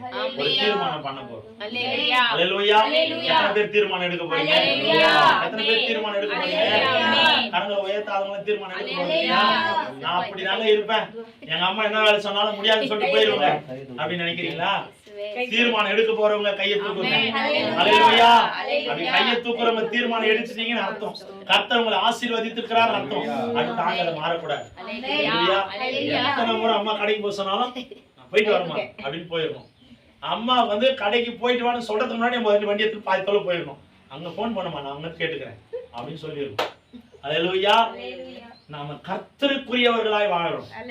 நாம வித்தியாசமானவங்க. நம்ம வேர் பிரிக்கப்பட்ட சந்ததி. அல்லேலூயா. வேர் பிரிக்கப்பட்ட சந்ததி.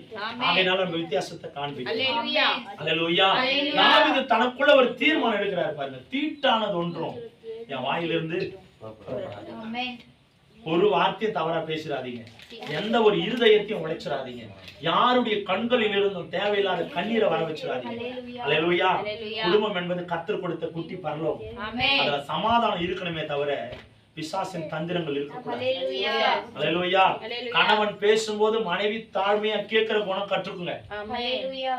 மனைவி ஆகிய உங்களுக்கு கர்த்தர் சொல்லுகிற வார்த்தை, கணவன் பேசும்பொழுது மனைவிகள் அதை தாழ்மையா இருந்து கேட்டுக்கொள்ள கற்றுக்கொள்ளுங்க. ஒரு வார்த்தை கணவன் பேசும்போது அடுத்த வார்த்தை முடிக்கிறதுக்குள்ள கணவனை நம்ம எதுவும் சொல்லிடக்கூடாது. கணவன் தான் உங்க வாழ்க்கையின் அடையாளம். அல்லேலூயா. கேட்கும் அந்த தாழ்மையா நம்ம கேட்டுக்கிட்டோம் அப்படின்னா இன்னைக்கு கோபங்கள் பிரச்சனை வருவதற்கு காரணம் என்ன சொல்லுங்க? கோர்ட்டு வாசல்ல நிறைய பேர் நிக்கிறதுக்கு காரணம் என்னன்னா, நான் பேசினேங்க, இவன் என்ன செஞ்சான்னு கேளுங்க அப்படின்னு அடுத்து சொல்றாருன்னா அடுத்த நம்ம சொல்லுவாங்க, ஆமா இவன் பேசினா தான் நானும் பேசினேன் அப்படின்னு விதண்டாவாதம் போனதுனால தான் இன்னைக்கு அவங்க கோர்ட்டுக்கு போயிருக்கிறாங்க. அல்லேலூயா. ஒருத்தர் பேசும்போது ஒருத்தர் தாழ்மை இருந்துட்டு போய் பாருங்களேன், பிரச்சனை வராது. நான் கத்துக்கிட்டுங்க. அதனால உண்மையை சொல்றேன், என் கோபத்துக்கும் பெருமைக்காக சொல்றேன், பெருமைக்காக சொல்லல, அவமானத்துக்கும் துக்கத்துக்காக சொல்றேன், வேதனையா சொல்றேன். என் கோபத்துக்கும் என் துக்கத்துக்கும் நான் என்னைக்கும் குடும்பத்தை சதைச்சு போயிருக்க வேண்டிய ஆள் இன்னைய வரைக்கும் குடும்பத்தோட வாழறதுக்கு காரணம் என்ன தெரியுமா? கர்த்தருடைய வார்த்தை. அல்லேலூயா. கர்த்தருடைய வசனம். உண்மையா சொல்ல எவ்வளவோ மாறி இருக்கேன். நீங்க ஆண்டவர்கிட்ட ஒவ்வொரு நிமிஷமும் சின்ன சின்ன பிரச்சனை வரும்போது சொல்லும்போது ஆண்டவர் நிற்கிறது, ஆண்டவரே ஒருவேளை என் பக்கம் தவறு இருந்தா என்ன மன்னிச்சிருங்கப்பா, இல்ல என் மனைவி பக்கம் தவறு இருந்தா மனைவியை மன்னிச்சிருங்க. நீங்க கொடுத்த குடும்பம் ஆண்டவர் ஒரு நாளும் சத்ரு இதுல நம்புறீங்க. வாயிலிருந்து ஒரு வார்த்தை தவறா புறப்படவே கூடாது. குடும்பம் என்பது கர்த்தர் கொடுத்த ஆசீர்வாதம், அதை நாம தான் பாதுகாக்கணும். நம்பி கொடுத்திருக்கிறாருங்க. வார்த்தையினால் அதை உடைச்சிடக்கூடாது, வார்த்தையினால் அதை சிதைச்சிடக்கூடாது, வார்த்தையினால் அதை இழந்துடக்கூடாது. வாயிலிருந்து ஒரு வார்த்தையும் புறப்படவே கூடாது. இந்த தீர்மானம் இந்த வருடத்துல நாம் எடுத்திருக்கிறோம். அடுத்த ஆண்டில அதை நாம் செயல்படுத்த போகிறோம். சொல்றாரு பாருங்க அந்த 3வது வசனத்தை, என் வாய் மீறாதபடிக்கு எதையும் மீறக்கூடாது. உணவா இருந்தாலும் சரி, வார்த்தையா இருந்தாலும் சரி, எதுவா இருந்தாலும் அதிலிருந்து நம்ம மீறவே கூடாது, காத்து நடக்கணும். ஏனென்றால் இது கர்த்தருடைய அவையும் கர்த்தருடைய சரீரம். அல்லேலூயா. கர்த்தர் நீதிமான்கள் மேலதான் கண்ணோக்கமா இருக்கிறார். அவர்களுடைய வார்த்தையை தான் ஆண்டவர் மதிப்பார். அவருடைய வார்த்தைகளா ரெஸ்பெக்ட் பண்ணுவார். நம்ம நீதி உள்ளவர்களா இருப்போம், கர்த்தர் நம்மை ஆசீர்வதிப்பார். 4வது யாக்கோபு செய்த தீர்மானம். யாக்கோபு செய்த தீர்மானம். ஆதியாகமம் 28:10 வாசிக்கலாங்கம்மா. ஆதியாகமம் 28:10. யாக்கோபு பெயர்செபாவை வீட்டுக்கு புறப்பட்டு ஆரானுக்கு போக பிரயாணம் பண்ணி ஒரு இடத்திலே வந்து சூரியன் அஸ்தமித்தபடியினால் அங்கே ராத்தங்கி அவ்விடத்து கற்களில் ஒன்றை எடுத்து தன் தலையின் கீழ் வைத்து அங்கே நித்திரை செய்யும்படி படுத்துக் கொண்டான். அங்கே அவன் ஒரு சொப்பனம் கண்டான்.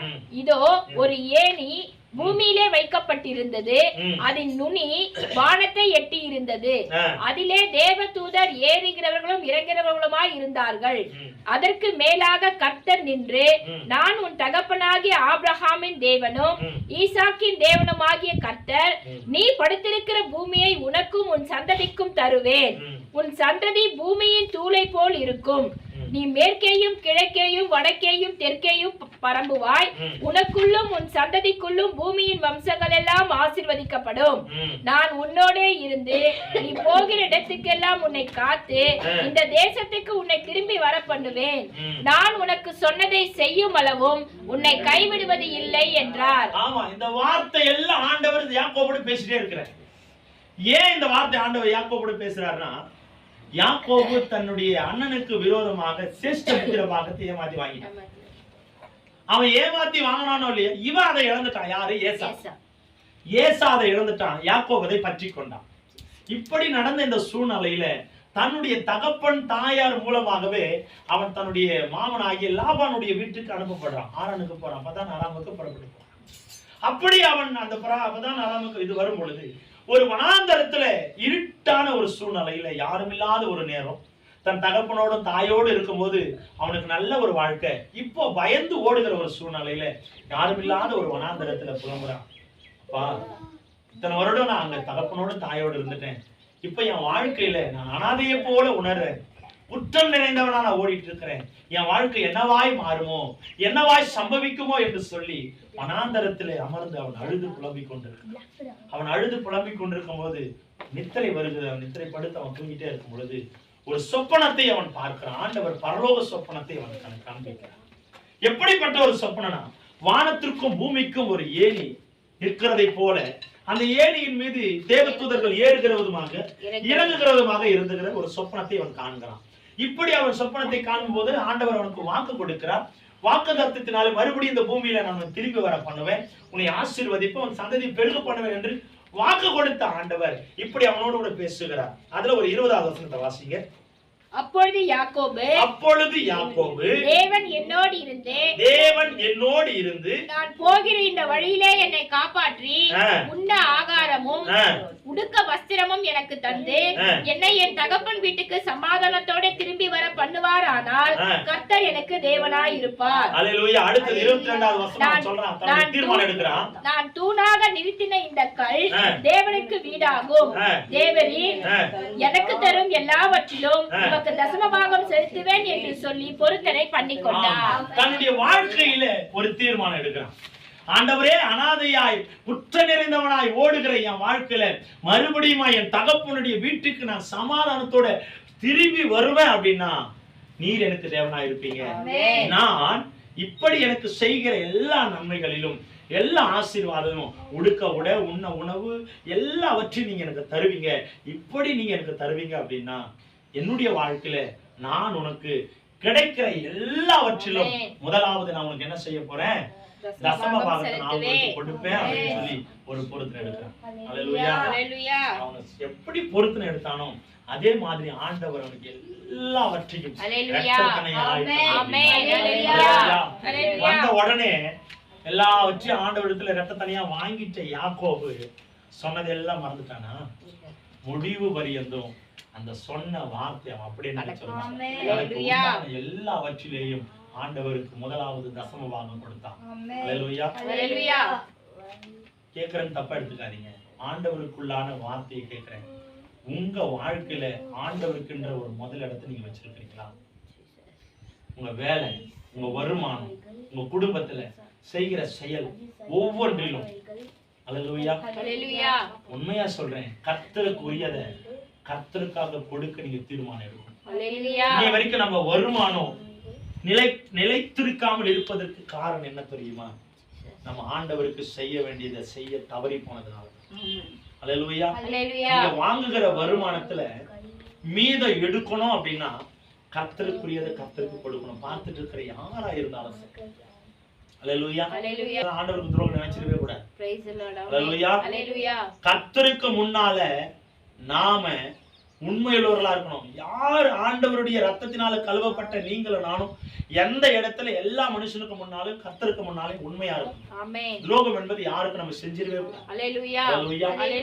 வாங்குகிற வருமானத்திலும் கர்த்தருக்கு என்ற ஒரு முதலிடம் நம்ம கொடுத்தே.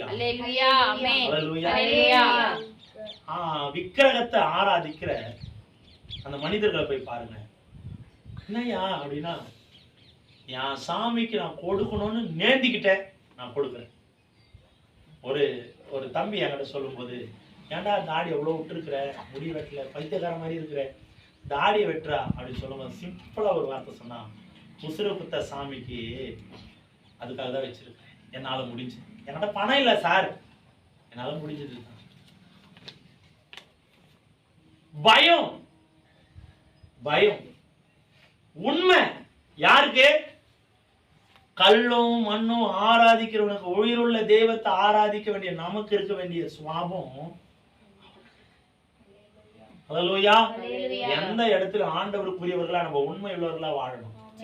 அல்லேலூயா. ₹1 சம்பாதிச்சாலும் ஆண்டவருக்கு என்ற முதல் இடத்தை நம்ம வச்சிடணும். புரியுதுங்களா?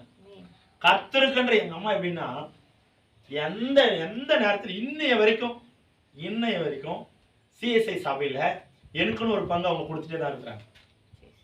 எனக்குன்னு ஒரு பங்கு, ஏமா நான் தான் இங்க வந்துட்டேன், ஆண்டவருக்குன்னு நான் கொடுத்துன்னு எடுத்துக்கிட்டேன்ப்பா, என் பிள்ளைங்களை நான் சாகிற வரைக்கும் உமக்குன்னு ஒரு காணிக்கை நான் இங்க கொடுத்துருக்கேன்.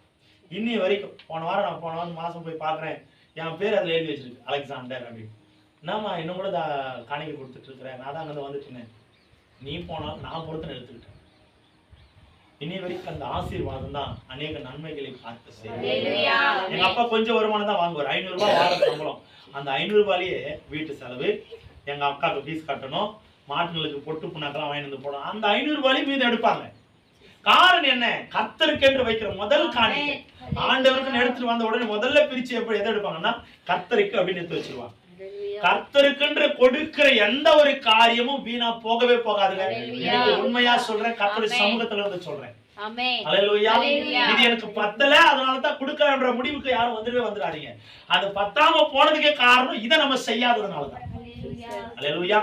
யாக்கோபு தீர்மானம் எடுக்கிறார் பாருங்க, ஆண்டவரே மறுபடியும் என் தகப்பனுடைய வீட்டுக்கு நான் திரும்பி வருவேன், ஆனால் எனக்கு உண்டானது எல்லாவற்றிலும் முதலாவது உமக்கு தசம பாகத்தை நான் வைக்கிறேன். அந்த பொருத்தனை தான் இரட்டத்தனையான ஆசீர்வாதத்தை பார்க்க செய்யுது.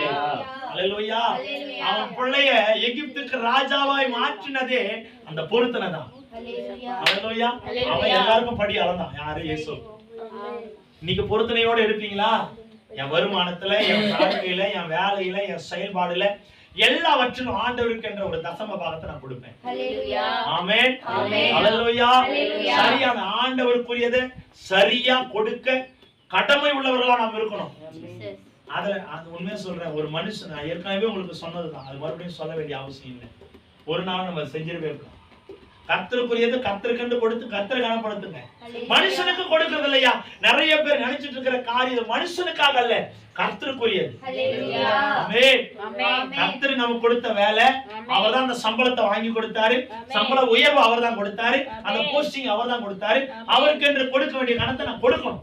இந்த உண்மையில் ஒவ்வொருவரும் வாழணும். அல்லேலூயா. இப்படிப்பட்ட ஒரு தீர்மானம் இந்த 2024 கடைசி வாரத்துல நம்ம எடுக்கிறோம். எடுப்பீங்க. ஒருத்தனையோடு செயல்படுங்க. கர்த்தர் ஆசீர்வதிப்பார். உங்க வருமானம் கொஞ்சமா இருக்கலாம், அது பெருக்கத்தை பார்க்கணும், அந்த உணர்வோட இருங்க. முதல்ல சம்பளம் வாங்கினாலும் இது வட்டிக்கு அப்படின்னு எடுக்காதீங்க. இது தசம பாகம் முதல்ல எடுத்து வச்சு பாருங்க. இந்த வட்டி சீக்கிரம் முடிஞ்சு போகும். அல்லேலூயா. வாங்குற சம்பளத்தை முதல்ல இந்த தசம பாகம் ஆண்டவருக்குரியதுன்னு எடுத்து வைங்க. இந்த லோடு சீக்கிரம் அடைய கர்த்தர் உதவி செய்வார். நீங்க செஞ்சு பாருங்க, உங்க வாழ்க்கை மேன்மையானதை மகத்துவமானவர். கர்த்தருக்குரியதை சரியாய் கர்த்தருக்கா செய்ய கற்றுக்கொள்வோம். கர்த்தர் நம்மை ஆசீர்வதிப்பார். அல்லேலூயா. வெறுமையா போனவன் வரும்போது வெறுமையா வரலங்க. ஏராளமான ஜனம், ஏராளமான ஜனம். எவன் சாக அடிக்கணும்னு நினைச்சானோ அவனை பார்த்து பயந்து போயிட்டான். அவனுக்கு இவன் கொடுத்தான். இதெல்லாம் நீ வச்சுக்க. ஏசாவுக்கு யாக்கோபு கொடுக்கிறான். ஏசா இதெல்லாம் உனக்கு, நீ வச்சுக்க. உடனே ஏசா சொல்ற, எனக்கு இதெல்லாம் வேணாம்ப்பா, எனக்கு என்னத்துக்கு, உன்னுடைய அன்பு போதும். கர்த்தர் கர்த்தருக்காய் கொடுத்த முதல் இடம் இரட்டத்தனையான ஆசீர்வாதம் யாக்கோபுக்கு வந்துச்சுங்க. குற்றவாளியா ஓடனவன் வரும்போது லட்சாதிபதியா திரளான ஜனத்தோடு அவன் வரான். பாருங்க, யாக்கோபுடைய வாழ்க்கையில எல்லாமே 2 தான். பெருக்கத்தின் ஆசீர்வாதம். அல்லேலூயா. பெருக்கத்தின் ஆசீர்வாதம். இந்த பெருக்கம் சாதாரணமா வராதுங்க. ஆண்டவருக்குரியதை கொடுக்கும் போதுதான், ஆண்டவருக்குரியதை செய்யும் போதுதான், ஆண்டவருக்குரியதை செய்யும் போதுதான், ஆண்டவருக்குரியதை செய்ய தவறுனாதான் நம்ம வாழ்க்கையில் எதுவுமே நிலையானதா இருக்க முடியாது. நான் சாட்சியா சொல்ல விரும்புறேன். இந்த இடம் வாங்கும்போது ஐயா தான் வந்து முதல்ல பார்த்தாங்க. இந்த இடம் 7,50,000 போகும் அப்படின்னாங்க. 7,50,000 போகும் அப்படின்னாங்க. ஆனா அங்க வீடு வித்தது பார்த்தீங்கன்னா 20 லட்சம் தான். இப்படி வந்து செயல்படும் போது இவங்களுக்கு மட்டும் கொஞ்சம் எக்ஸ்ட்ரா கொடுக்கணும் அப்படின்னு சொன்னாங்க. காரணம் என்ன அப்படின்னா, இவங்க அப்பா அம்மாவை இவங்க தான் பார்த்துக்கிட்டாங்க கடைசி வரைக்கும். அதனால வந்து இவங்களுக்கு மட்டும் எக்ஸ்ட்ரா கொடுக்கணும்னு ஐயா வந்து தீர்மானிச்சான். உடனே ஐயா தீர்மானித்துக்கு முன்னாலேயே என் இருதயத்தில் ஆவியானவர் பேசுறது, ஆண்டவருக்காக எதையாவது ஒன்று செய்யணுமே, ஆண்டவருக்காக எதையாவது ஒன்று செய்யணுமே அப்படின்னு சொல்லி நாங்கள் தீர்மானிச்சு வச்சிருக்கோம். அப்படின்னு பார்க்கும்போது ஐயா அதுக்கு தகுந்த மாதிரி என்ன சொல்றேன்னா, குட்டிமாக்கு மட்டும் எக்ஸ்ட்ரா கொடுக்கணும் அப்படின்னு சொல்லும்போது எல்லாருக்கும் 5 லட்சம், குட்டிமாக்கு இவங்களுக்கு மட்டும் 7 அம்மா இவங்களுக்கு மட்டும் 7 லட்சம் கொடுத்தாங்க. அந்த வீட்டோட பங்கு கொடுக்கும்போது ஆண்டவர் என் இருதயத்தில் அன்னைக்கு நான் பேசினேன் ஏக்கத்தை ஆண்டவர்கிட்ட வெளிப்படுத்த, ஆண்டவரே நீங்க எனக்கு கொடுத்துருக்கிறீங்க, இதுல நான் உங்களுக்கு உரியதை உங்களுக்கு கொடுக்கணும்னு சொல்லி நான் 1 லட்சம் உங்களுக்காக நான் கொடுக்குறேன்னு சொல்லி அப்படியே வாங்கின கையோட அந்த 1 லட்சத்தை மட்டும் தனியாக எடுத்து போய் ஐயா கிட்ட, ஐயா இந்த ஊழியத்திற்காக எங்களால் முடிஞ்ச ஒரு தொகையை நாங்கள் கொடுக்கணும்னு சொல்லும்போது ஐயா சொன்னார், வேணாம் சகோதரா, இது ஆலயத்துக்காக சர்ச்சுக்காக கட்டுறதுக்கு வச்சுக்க, நிலத்து மேலே போடுக்கலையா, இது நிலத்து மேலே போடணும்னா இந்த காசு ரெட்டத்தனையா மாறணும்னா இதை நான் உங்களுக்கு கொடுத்த ஊழியத்துக்கு ஆண்டவர் கொடுத்தாதாங்க ஐயா மாறும். அவரும் எவ்வளோ வேணாம் சகோதரான்னு இல்லை, இது என்னுடைய பொருத்தனை, ஆண்டவருக்காக நான் பொருத்தனை எடுத்துக்கிட்டேன். 1 லட்சம் அப்படியே காணி கொடுக்கும்போது அப்போ ஐயா சொன்னாரு, உண்மையா சொல்றேன், கர்த்தர் உன் கூட இருந்து செயல்படுவார். ஐயா சொன்னார், கர்த்தர் உன் கூட இருந்து செயல்படுவார். கர்த்தருக்காக கொடுக்கிற இந்த காணிக்கு ஒரு நாளும் வீணாக்கும். உண்மையா சொல்றேன், அவ்விதமா தான் கர்த்தர் ஆசீர்வதிப்பார். இதனால இந்த ஆலயத்தினால நான் கடன்காரனா இல்லைங்க, கர்த்தர் நன்மையா ஆண்டவருக்காக கொடுக்கிற அந்த ஊழியத்துல உண்மையும் உத்தமமா கர்த்தர் செயல்படுத்திட்டு வர்றார். கர்த்தருக்காக கொடுத்து பாருங்க, உங்களை கனப்படுத்த அவர் ஐஸ்வர்யம் நிறைந்தவர், ஐஸ்வர்யத்தின் சம்மனர், அவரை போல யாருமே. கர்த்தருக்கென்று கொடுக்கிற விஷயத்துல ஜாக்கிரதையா இருங்க, உண்மையா இருங்க, கர்த்தர் உங்களை ஆசீர்வதிப்பார். கடைசியாக சகேயு செய்த தீர்மானம். லூக்கா 19:2 வாசிங்க, நான் கடைசியா முடிச்சிடுறேன். லூக்கா 19:2 வாசிங்க.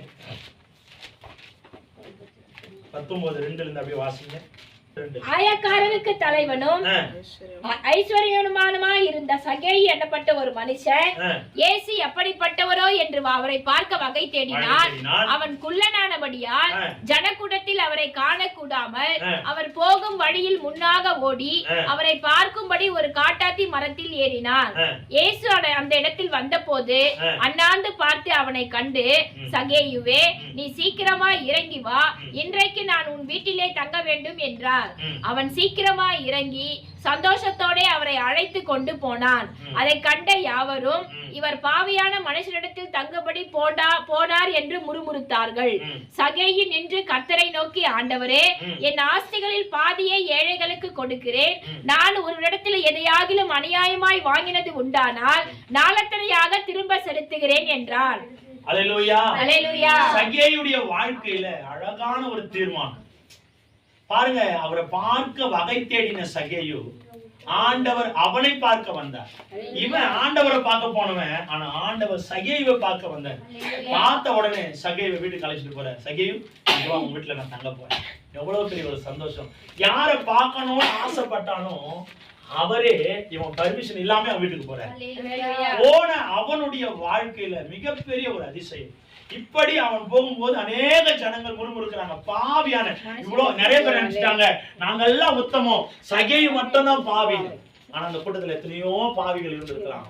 ஆனா யார் அந்த உலகம் பாவி நினைச்சதோ அந்த பாவியை தேடிதான் ஆண்டவராகிய இயேசு.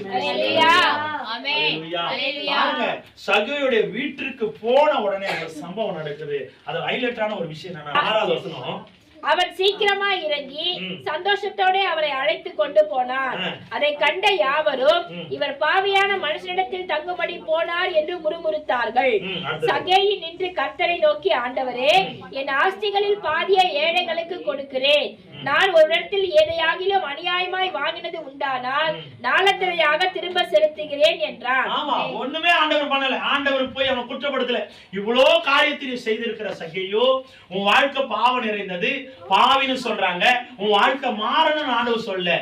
ஆண்டவர் விருப்பத்தோட சகேயுவை தேடி போனதுனால ஆண்டவருடைய இருதயத்தை அறிந்தவனாய் ஒரு தீர்மானம் எடுத்தார். இருதயம் மாறுகிறது. தீர்மானம் எடுத்த உடனே தான் அவன் வாழ்க்கையில ஒரு மாற்றம். அதுல கடைசி வாசனம், அதுலயே 9 வாசிங்க. இயேசு அவனை நோக்கி, இன்றைக்கு இந்த வீட்டுக்கு ரட்சிப்பு வந்தது. உடனே ஆண்டவர் இடத்துல தீர்மானம் எடுத்த நிமிஷமே அந்த வீட்டுக்கு என்ன வந்துச்சா? உங்க வீட்டுக்கு ரட்சிப்பு வரணுமா? தீர்மானம் எடுங்க. உங்க வீட்டுக்கு ரட்சிப்பு வரணுமா? தீர்மானம் எடுங்க. எனக்குரியதை ஒருவேளை யாரிடத்திலாவது நம்ம கடன் வாங்கியிருப்போம், அந்த கடனை கொடுக்க மறந்து போனோம்னா தயவு அந்த கடனை கொடுத்து தீர்த்துருங்க. அல்லேலூயா. கடன் வாங்குறதும் தப்பு, கடன் கொடுக்கறதும் தப்பு தான். ஆனா அந்த கடனை கொடுக்காம இருக்கிறது மகா பெரிய தப்பு. அந்த கடனை கொடுக்காம இருக்கிறது மகா பெரிய தப்பு. 1 ரூபாய் இருந்தாலும் தயவு அதை திருப்பி கொடுத்துரு. சகேயு தன்னோட வாழ்க்கையில இந்த தீர்மானத்தை எடுத்தான். யார் இடத்துலயாவது நான் அநியாயமா வாங்கியிருந்தேன்னா நாளை தனியா நான் திருப்பி கொடுக்கிறேன். அவன் தீர்மானம் எடுத்த உடனே ஆண்டவர் சொல்றாரு, இன்றைக்கு இந்த வீட்டுக்கு உங்க வீட்டுக்கு இன்றைக்கு ரட்சிப்பு வரணும்னா 2025வது வருடம் அந்த ரட்சிப்பு தொடரணும்னா தீர்மானம் எடுங்க. ஒருவேளை இனி நான் கடன் வாங்குவது இல்லை, ஆமென். அல்லேலூயா. ஹalleluya. தயவாய் சொல்றேன், இந்த வட்டிக்கு விடுற பழக்கம் யார் கிறிஸ்து உடையவர்களாகிய உங்களுக்கு எனக்கு வந்துடவே கூடாது. வாங்குற சம்பளத்தை ஆண்டவருக்கென்று கொடுத்து குடும்பத்துக்காக நம்ம செயல்படுத்தணும். முடிஞ்ச அளவுக்கு ஏழைகளுக்கு உதவி செய்யணும். வட்டி கொடுத்து அந்த சம்பளத்தை பெருக்கிறோம் அப்படின்ற அந்த சுவாபத்துக்குள்ள வந்துடக்கூடாது. மகா பெரிய பாவம். அல்லேலூயா. வட்டிக்கு கொடுக்கிறவனையும் ஆண்டவர் அருள் இருக்கிறார். வேதம் சொல்லுது. அல்லேலூயா. ஒவ்வொரு வசனமும் வேதத்துல இருக்குங்க. தெளிவுள்ளவர்களா இருக்கணும். பணம் பெருக்கிறேன்னு அநியாய வட்டிக்கு விடுறது, அந்த அநியாய வட்டி தரலையான பயங்கரமான வார்த்தைகளை சொல்லி காயப்படுத்துறது, இதனால எத்தனையோ குடும்பங்கள் அழிந்து போயிருக்கு, எத்தனையோ வாழ்க்கை. உண்மையா சொல்றேன், இந்த பாவங்கள் சந்ததியை சுற்றும். அல்லேலூயா. கர்த்தர் அருள்கிறாராம். தயவா இந்த தவறான காரியத்தை செஞ்சிருக்க கூடாது. எத்தனை குடும்பங்கள் இதனால அழிஞ்சு போயிருக்கு தெரியுமா? வட்டிக்கு வாங்கி அந்த வட்டி கட்ட முடியாம குடும்பத்தோடு தற்கொலை செய்து கொண்ட குடும்பங்கள் அநேகம். ஊரை விட்டு ஓடி போன குடும்பங்கள் அநேகம். அதே போல கடன் கொடுத்தவரை ஏமாத்துறது மிகப்பெரிய பாவம். நம்மளை நம்பி ஒருத்தர் கடன் கொடுக்கறாங்கன்னா அந்த கடத்தை சரியா திருப்பி கொடுக்கணும். அல்லேலூயா. கடத்தை சரியா திருப்பி கொடுக்கணும். அந்த சுவாபத்துக்குள்ள அந்த எண்ணத்துக்குள்ள நம்ம இருக்கணும். வாங்கிட்டோம் அப்படின்னு சொல்லி அப்படியே மறந்துடக்கூடாது. சொந்தம் தானே யாரா இருந்தாலும் உதவின்னு கேட்கறாங்களா, செஞ்சுட்டு அந்த உதவியை திருப்பி செலுத்திடணும். அல்லேலூயா. அவங்க சொல்லும் போது என்ன சொல்லி கொடுத்தோம்னா, நீ செலுத்தாம இருக்கலாம்னா பரவாயில்ல, நீ இதை காணிக்க வச்சுக்க அப்படின்னு சொல்லி கொடுத்தோம்னா கொடுக்காம இருக்கலாம், பரவாயில்ல. கொடுத்துறியாப்பா அப்படின்னு சொன்னாங்கன்னா மறுபடியும் அதை கொடுக்க கற்றுக்கணும். அவங்க கேட்கவே இல்லை, மறந்துட்டாங்கன்னா அவங்கள கடன் கேட்டவங்ககிட்ட வந்தாங்க, நீ தானே போன, அதே போல நீ தானே திருப்பி எடுத்து கொடுக்கணும். அந்த சுவாபம் யாருக்கு இல்லை பாருங்க. இன்னைக்கு நிறைய பேர் அதுதான், அவங்க கேட்கலங்க, அப்படியே மறந்துட்டாங்க. அப்படியே மறந்துடுவாங்களோன்னு தோணுது பாஸ்டர். மறந்துட்டாங்கன்னா நல்லா இருக்கும் சொல்றாங்க. கடன் கொடுத்தாங்க பாஸ்டர், அவங்க அப்படியே மறந்துட்டாங்கன்னா நல்லா இருக்கும், நிம்மதியா போடுவேன். அவருக்கு வட்டிக்கு வாங்கி கடன் கஷ்டப்பட்டு ஏதோ உன்னை வச்சு உனக்கு கொடுப்பாரு, ஆனா அவர் மறந்துட்டு போயிடணும், நீ ஜாலியா இருப்ப. அது எவ்வளவு பெரிய பாவம் இல்லையா? கேட்கறாங்களா இல்லையா? கடன் வாங்கினு திருப்பி கொடுக்க கற்றுக்கொள்ளணும். கிறிஸ்துவ உடையவன், கிறிஸ்துவ வாழ்க்கையில உண்மையான வாழ்க்கை அதுதான். அவங்க கேட்கறாங்களா இல்லையா, நீங்க கரெக்டா கொண்டு போய் கொடுங்க. அந்த பாவம் உங்களுக்குள்ள வரவே கூடாது, இருக்கவே கூடாது. அது இருக்க இருக்க இருக்க இருக்க நம்ம வாழ்க்கையில பெரிய போராட்டமும் பிரச்சனை இருந்துட்டே தான் இருக்கும். ஒரு விஷயம் நம்ம நினைச்சு பாருங்க, நம்ம யாருக்காவது கடன் வாங்கிட்டு கொடுக்காம இருக்கிறோமா, தயவு அதை கொடுத்து முடிச்சிருங்க. கர்த்தர் நம்மை ஆசீர்வதிக்க வல்லமையா பாருங்க. அவன் உடனே ஒரு ஒப்பந்தம், ஆண்டவரே நாளும் தனியா நான் திருப்பி கொடுக்குறேன்ப்பா. உடனே ஆண்டவர் அவனுக்குள்ள ஒரு ஆசீர்வாதத்தை வைக்கிறார். இன்றைக்கு இந்த வீட்டுக்கு ரட்சிப்பு வந்தது எப்போ? அவனுக்குள்ள பாவம் வெளியே போன உடனே ரட்சிப்பு உள்ள வருது. அல்லேலூயா.